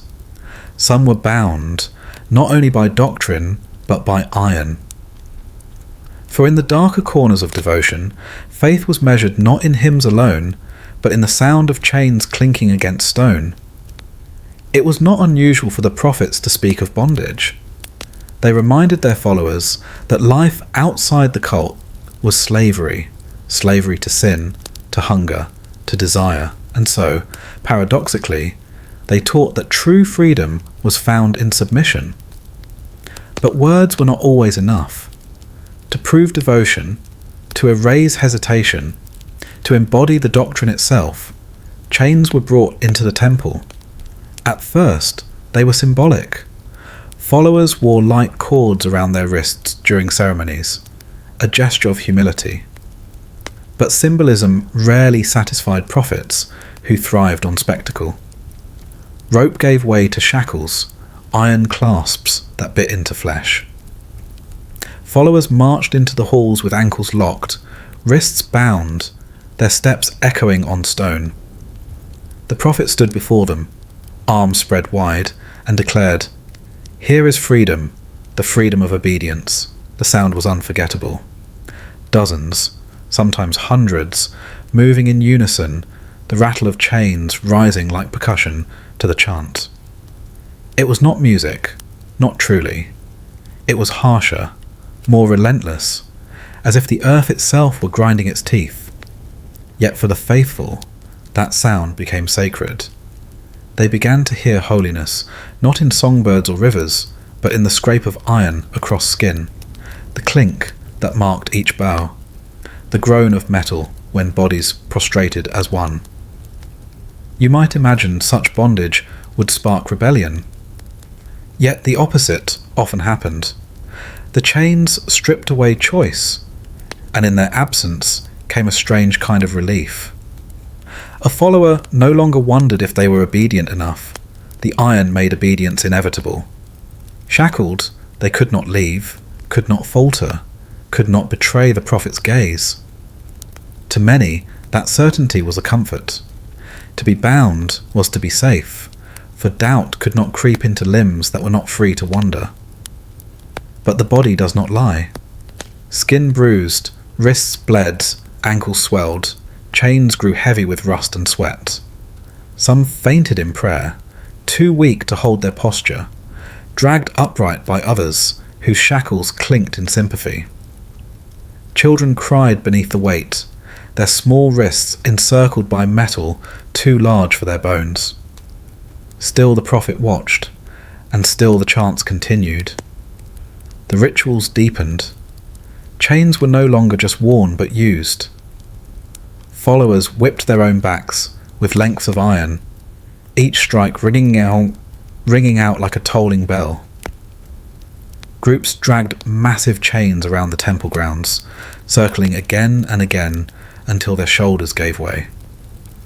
Others slept bound, the iron digging into them through the night, so that even in dreams they would not forget obedience.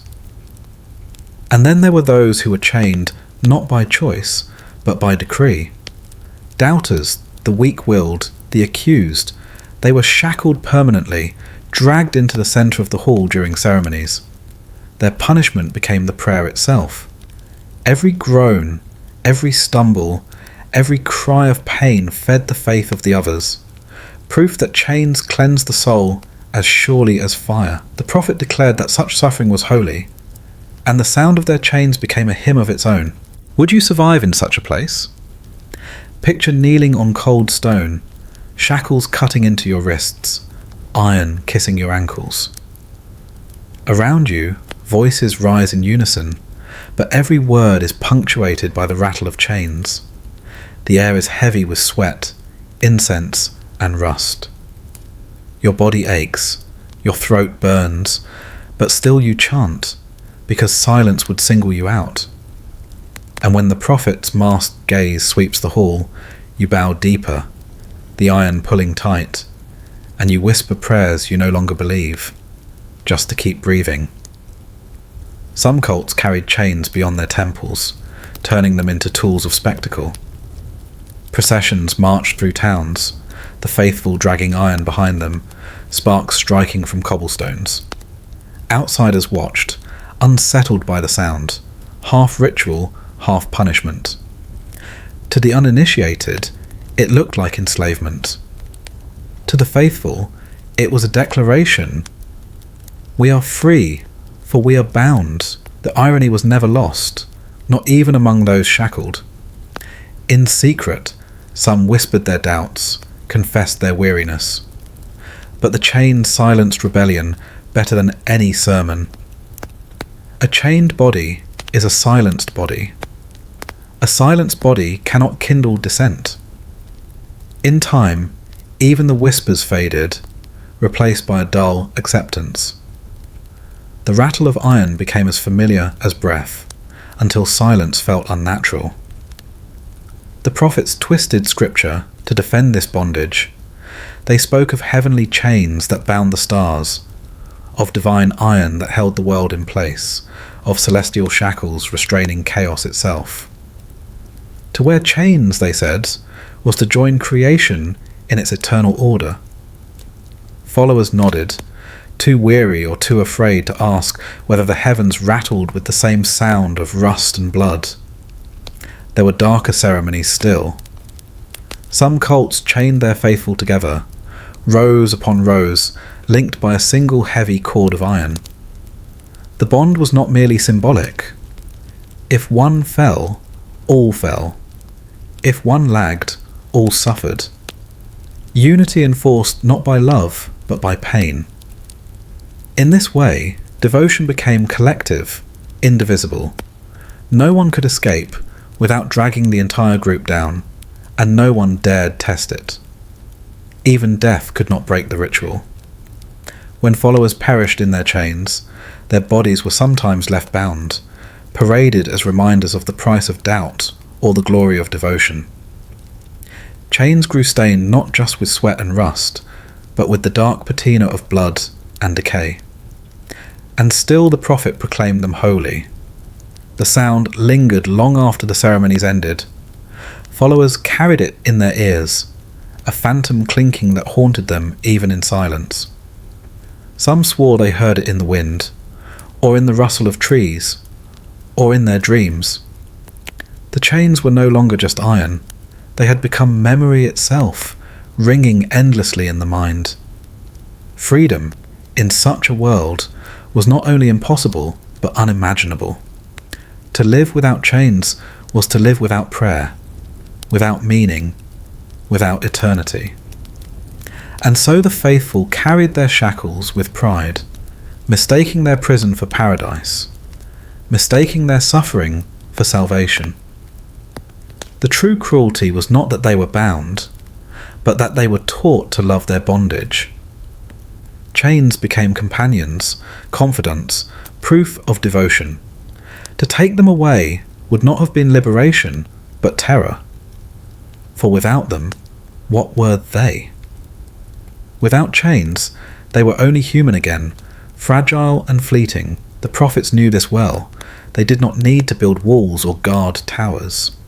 The chains did the work for them, clinking softly in the halls, rattling during prayer, binding flesh to faith, body to doctrine, soul to eternity. And the faithful, heads bowed, lips moving in endless chant, believed that sound to be the very voice of heaven. The chains clinked, prayers rose, and submission became ritual. Yet for many prophets, iron and obedience were only preludes, rehearsals for something greater.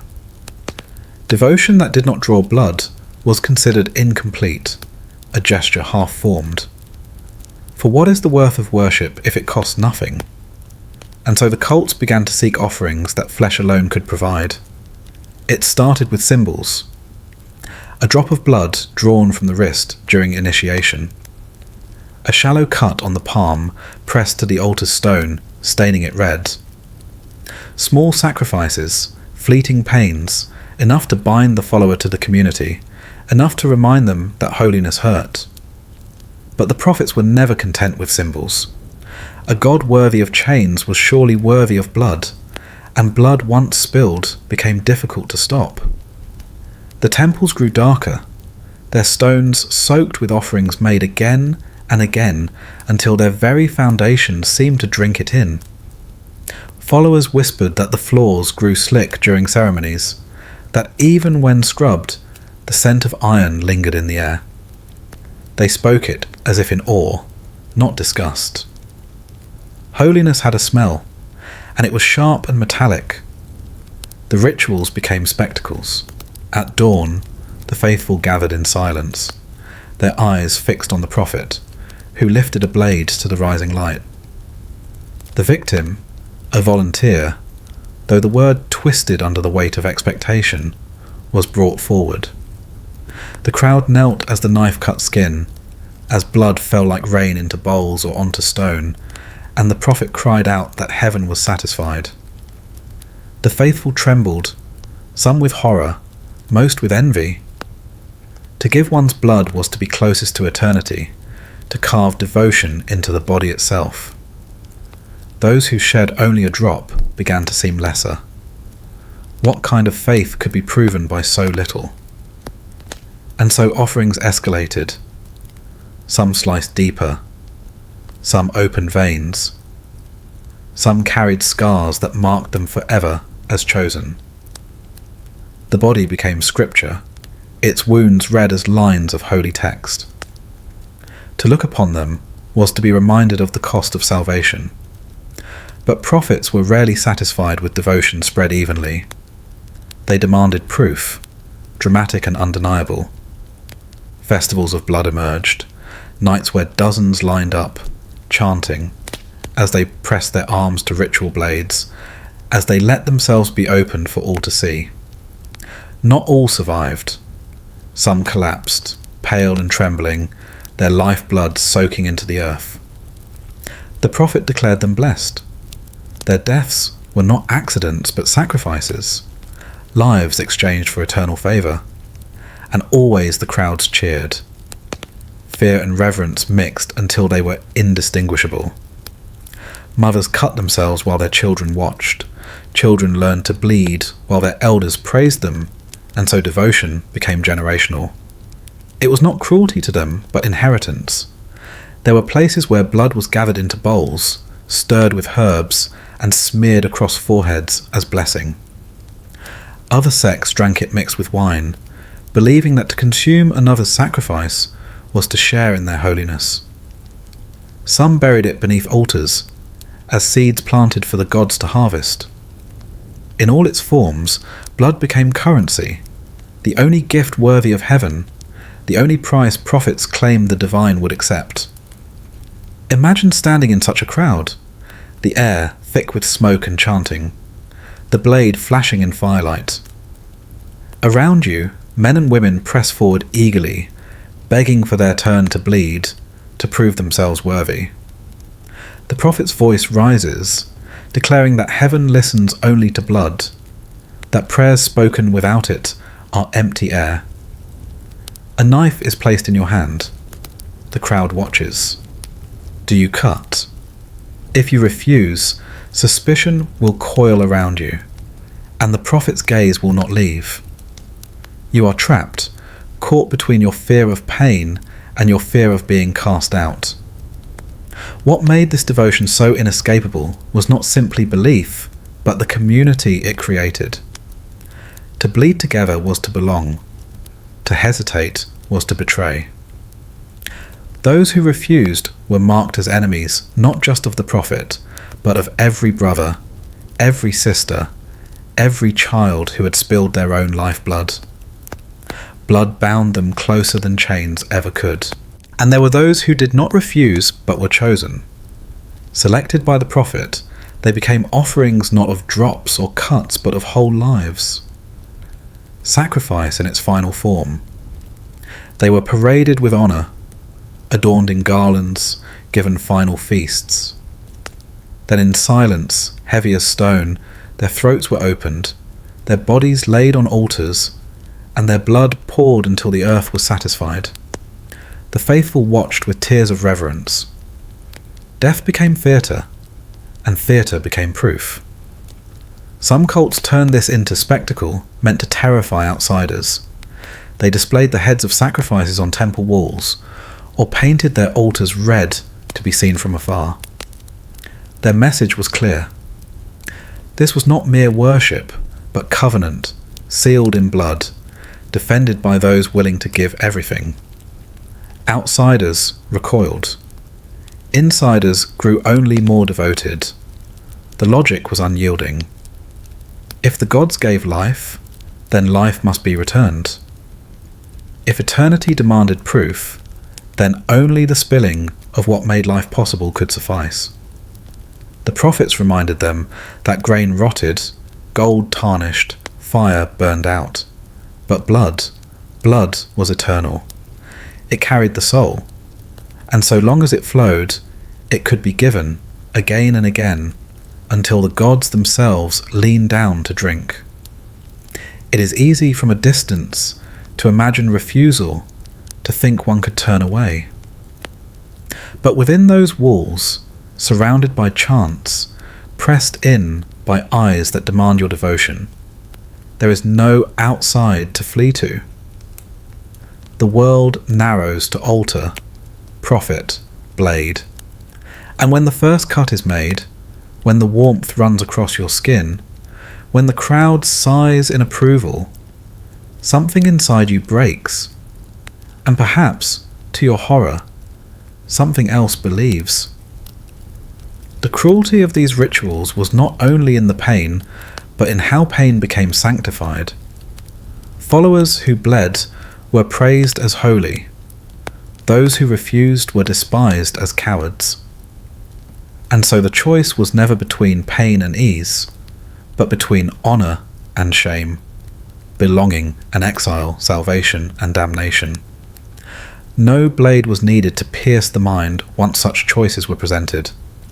Yet the altars demanded more. The prophets always asked for more. Blood alone was not enough. It had to flow in greater measure, to be spilled in greater spectacle, to remind heaven of the cult's devotion.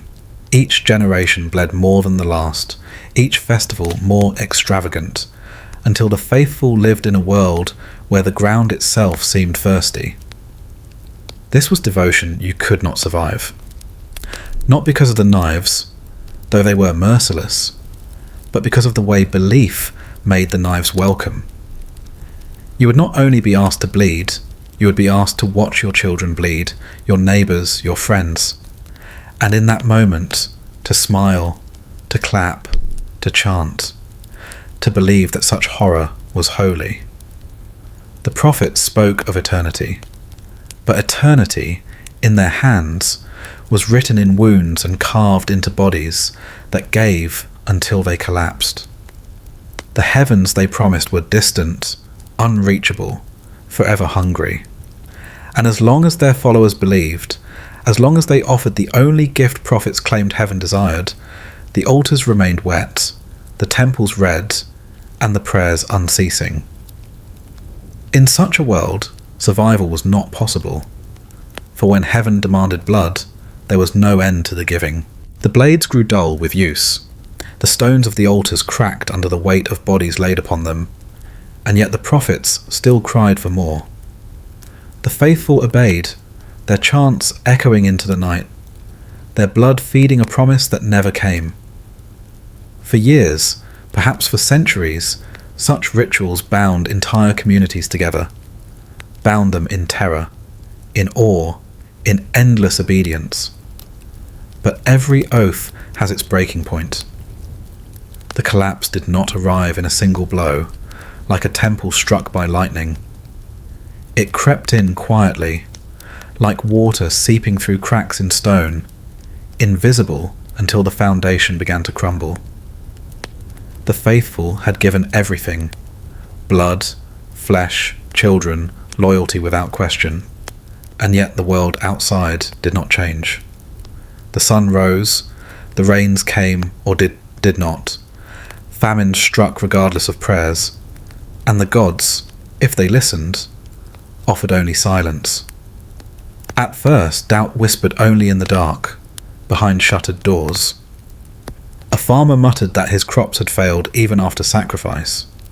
A mother wept because her child, bled at the altar, never brought the blessings promised. A man scarred from countless rituals found no healing, no vision of heaven, only pain. These were not public confessions, for to question aloud was to invite death. But the thoughts spread. As cracks spread through stone, each fracture hidden yet slowly growing. The prophets sensed it. They tightened their grip, demanded larger offerings, louder chants, greater blood. The answer to doubt, they declared, was more devotion. And for a time, it worked.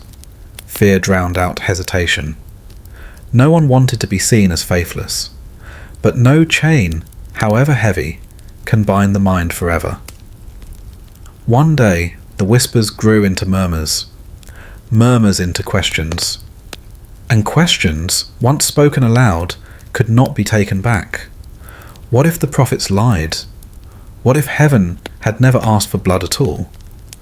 What if the gods were nothing more than shadows painted on stone, made monstrous by the hands of men? The collapse came not from outside, but from within. A follower refusing to cut their skin. Another refusing to bow.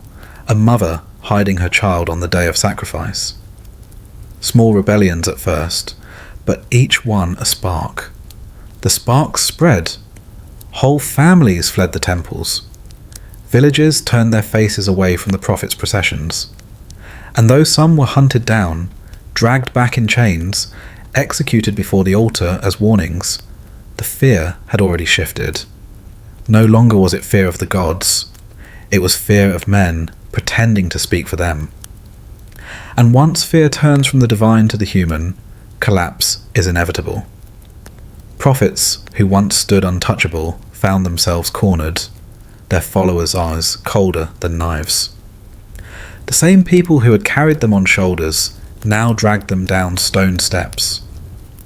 The altars, once dripping with blood offered willingly, were smeared with blood taken in revolt. Ritual knives cut in new directions. The cries that once summoned heaven now demanded vengeance. It was not glorious. It was not righteous. It was chaos. Followers who had been bound together by devotion turned on one another. Some still clung to the old faith, unwilling to believe they had suffered in vain. Others tore down statues, smashed idols, burned temples, screaming that they had been deceived. Families split, neighbours turned executioners, and the holy places became battlegrounds. The collapse of blind devotion rarely looked like liberation. It looked like ruin.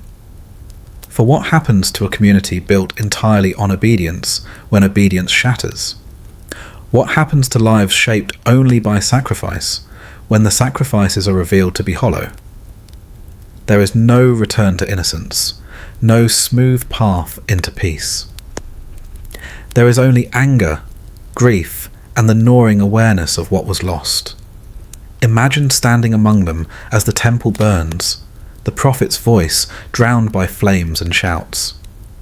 The idols that once loomed in terror topple into the dirt, their faces cracked, their eyes shattered. For the first time, no one kneels, and yet the silence that follows is not relief, it is emptiness. Lives once directed by ritual now drift without compass. Some cling to fragments of faith, praying to gods they no longer trust. Others curse the very heavens they once bled for. And many simply sit in the ashes, too tired to rage, too broken to believe. This is the truth of a collapse. It does not free, it leaves wounds. Those who survived carry scars deeper than flesh, carved into memory itself. They remember how they cheered when their neighbours bled, how they offered their children to the altar, how they obeyed commands that now seem monstrous. Freedom arrives hand in hand with shame. And yet, history is filled with such endings. Cult after cult, generation after generation, each one rising on promises of eternity, binding their followers in chains of devotion, demanding proof in blood, only to fall when the promise is cracked. Always the pattern repeats: awe, obedience, sacrifice, silence, revolt, collapse.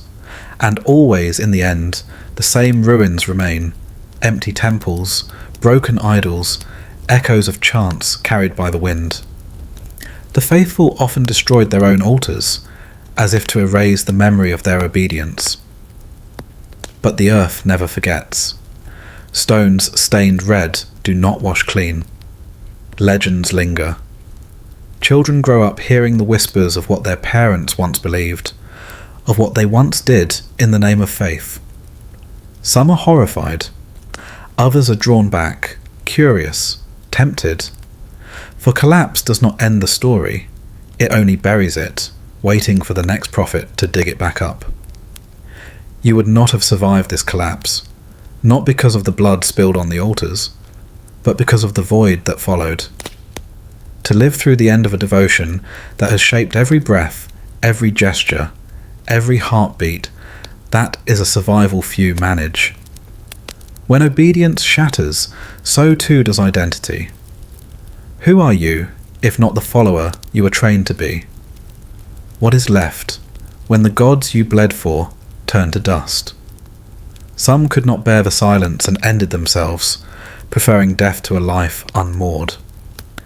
Others wandered in search of new prophets, new rituals, desperate to fill the emptiness. And still others, hardened by betrayal, built their lives from suspicion, never trusting faith again. None escaped untouched. Collapse was not a door into freedom, but a fall into shadow, and yet, for all the pain, collapse was inevitable. No system built on endless sacrifice can last forever. Bodies grow tired, hearts turn cold, eyes open.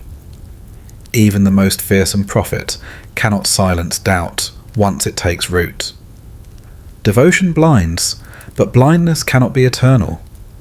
So the temples crumbled, the chants faded, and the knives dulled. And in their place came silence. Not peace, not relief, only silence, heavy and unbroken. It is in that silence, after the collapse of blind devotion, that the most haunting truth emerges. For though the prophets are gone, though the altars lie in ruins, though the idols are dust, the memory remains. And memory, as history has shown again and again, is fertile ground. Because even in silence, someone always listens. The silence that followed the fall of the altars was never complete. Fires burned out, temples sank into ruin, prophets' names faded from memory. But something lingered, something that refused to vanish. It was in the soil, where blood had soaked deep enough to become part of the earth itself. It was in the voices of the old, who told stories they claimed to despise, yet could not stop repeating. It was in the way shadows stretched across abandoned courtyards at dusk, shapes that seemed to bend like kneeling figures. The cults may have collapsed, but their echoes remained, softer than chants, sharper than knives. History rarely forgets what is written in blood. The wounds it leaves are never fully healed. They throb when the world grows quiet. For every village that tore down its idols, another kept fragments hidden, small charms, ritual blades, scraps of scripture buried beneath floorboards. People who had lived their whole lives within devotion could not truly let it go. Fear still guided their steps, if only in whispers. Don't walk past the old altar after dark. Don't mock the prophets aloud. Don't ignore the gods entirely, just in case they're still listening. The echoes found fertile ground in generations born after the collapse. Children grew up hearing warnings that carried no context. They were told to avoid the ruins at night, to never spill blood on certain stones, to stay silent when the wind moaned through broken temples. They did not remember the chants or the knives, only the unease passed down like inheritance. But unease breeds curiosity, and curiosity breeds return. So they crept back, slowly at first, daring each other to touch the cracked altars, to light fires where sacrifices once burned. Some felt nothing. Others swore the air thickened, that they heard whispers too faint to be wind. And soon enough, the whispers became stories, and the stories became rituals, smaller, gentler at first, yet undeniably drawn from the same roots. It is never difficult to revive a cult, because its bones never fully vanish. People crave belonging, certainty, meaning, and fear. Fear most of all. Fear is a teacher sharper than memory. When famine struck again, when storms came, when plagues returned, the old whispers rose like smoke. The gods are angry, the blood stopped flowing, and now we suffer. It didn't matter that the prophets were long gone, or that their temples lay broken. Their echoes were enough. Imagine walking through those ruins centuries after the collapse. The stones are moss-covered, the carvings worn to shadows, yet offerings have returned. Fruits laid on cracked altars, candles guttering in corners, drops of animal blood staining the ground. Not because people remembered the old faith, but because memory doesn't have to be exact. It only has to echo. The sound of chains, the shimmer of blades, the cries of sacrifice, all these live in the soil and in the mind, resurfacing whenever the world grows desperate. That is why survival was never possible. Not because of the prophets, who once demanded obedience, but because of the way their voices lived on even after their throats were silenced. Devotion dies slowly, its roots twisting into fear so deeply that even those who hate it feel its tug. To escape it fully would require forgetting, and forgetting is something humans rarely achieve. The echoes did not always revive into grand temples or blood-soaked festivals. Sometimes they lingered in fragments, a prayer muttered without understanding, a cymbal scratched into wood, a lullaby that carried, buried in its melody, the remnants of ancient chants. Generations sang them without knowing what they meant, yet meaning does not vanish simply because the singer forgets. Meaning waits. And then there were the prophets that followed. Not the same as before, but always familiar. They came with new names, new faces, new promises, but their words were stitched from the same cloth. The world is broken. I alone know how to fix it. Follow me and you will be saved. People, still haunted by echoes, heard these voices and recognized them, as if remembering a song they did not know they knew. They followed again, bled again, obeyed again. The cycle turned, always turning, always waiting for the right hunger, the right fear, the right moment to awaken. Echoes also survive in silence, and silence can be more dangerous than sound. The ruins of cults became places of avoidance, left untouched because of dread. But avoidance is a kind of reverence. Each generation that chose not to rebuild, not to farm, not to dwell near those sites, ensured that the land remained marked, special, different. And difference draws the eye.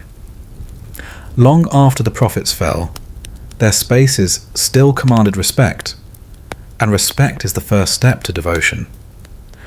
Imagine yourself wandering into one of these places, centuries later. The walls are crumbling, the ground uneven. Yet the silence feels thick, pressing. You find yourself whispering without knowing why, careful with your steps, unwilling to disturb what seems like sacred ground.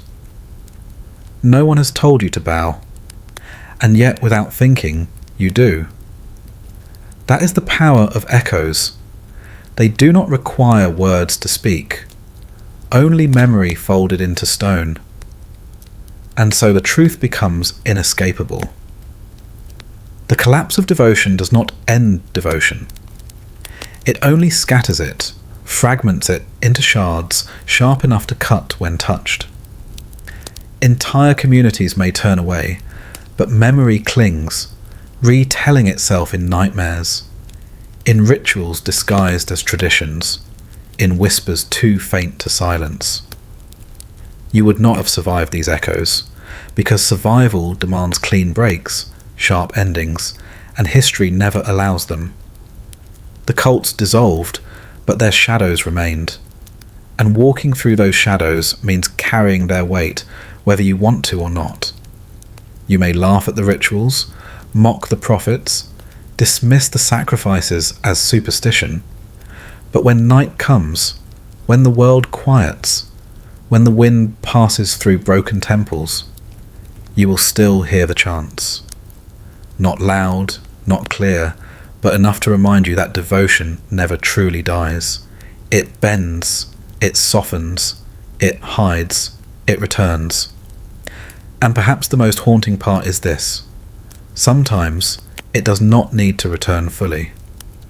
Sometimes all it takes is the echo itself, just enough to keep the fear alive, just enough to bind people to ruins long abandoned, just enough to ensure the past is never entirely past. The prophets are gone. Their altars lie in rubble. The sacrifices ended long ago. Yet the memory breathes. You find it in ruins, in stories, in your own hesitation to speak too loudly in the wrong place. You feel it in the hush of crowds when famine strikes, in the suspicion that somewhere, something still listens. And so, though the cults collapsed, though devotion broke apart, though time buried them beneath soil and silence, they never truly vanished. Their echoes refused to die. Because blood, once spilled, is never forgotten. And so the night carries us back out of those hidden chambers, away from the chants, the fires, the masks, and the whispered promises. We have walked through places where silence was heavy, where devotion was demanded, and where escape was almost impossible. We have seen how belonging could be twisted into chains, how promises of eternal peace came with the price of blood, and how hope, even fragile hope, could lead entire families into darkness. These were not just moments of history, they were warnings, proof that even the softest whisper can shape lives, that even gentle rituals can become prisons, and that people, ordinary, frightened, lonely people, could be led step by step to places they might never leave. But tonight, all of that is behind us.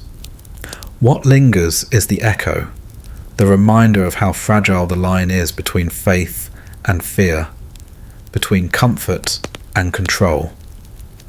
Now I'd like to hear from you. Which part of this quiet journey struck you most? Was it the first invitation into the secret room, the oaths sworn in silence, or the heavy cost of devotion that seemed eternal? Share your thoughts in the comments. Your reflections are part of this story too. And if tonight's journey kept you company, if it gave you a gentler way to drift into rest, then let it continue. Subscribe to the channel so these quiet histories can keep finding you when you need them most. For now, let the whispers fade, let the darkness soften into sleep, and may tomorrow greet you in peace.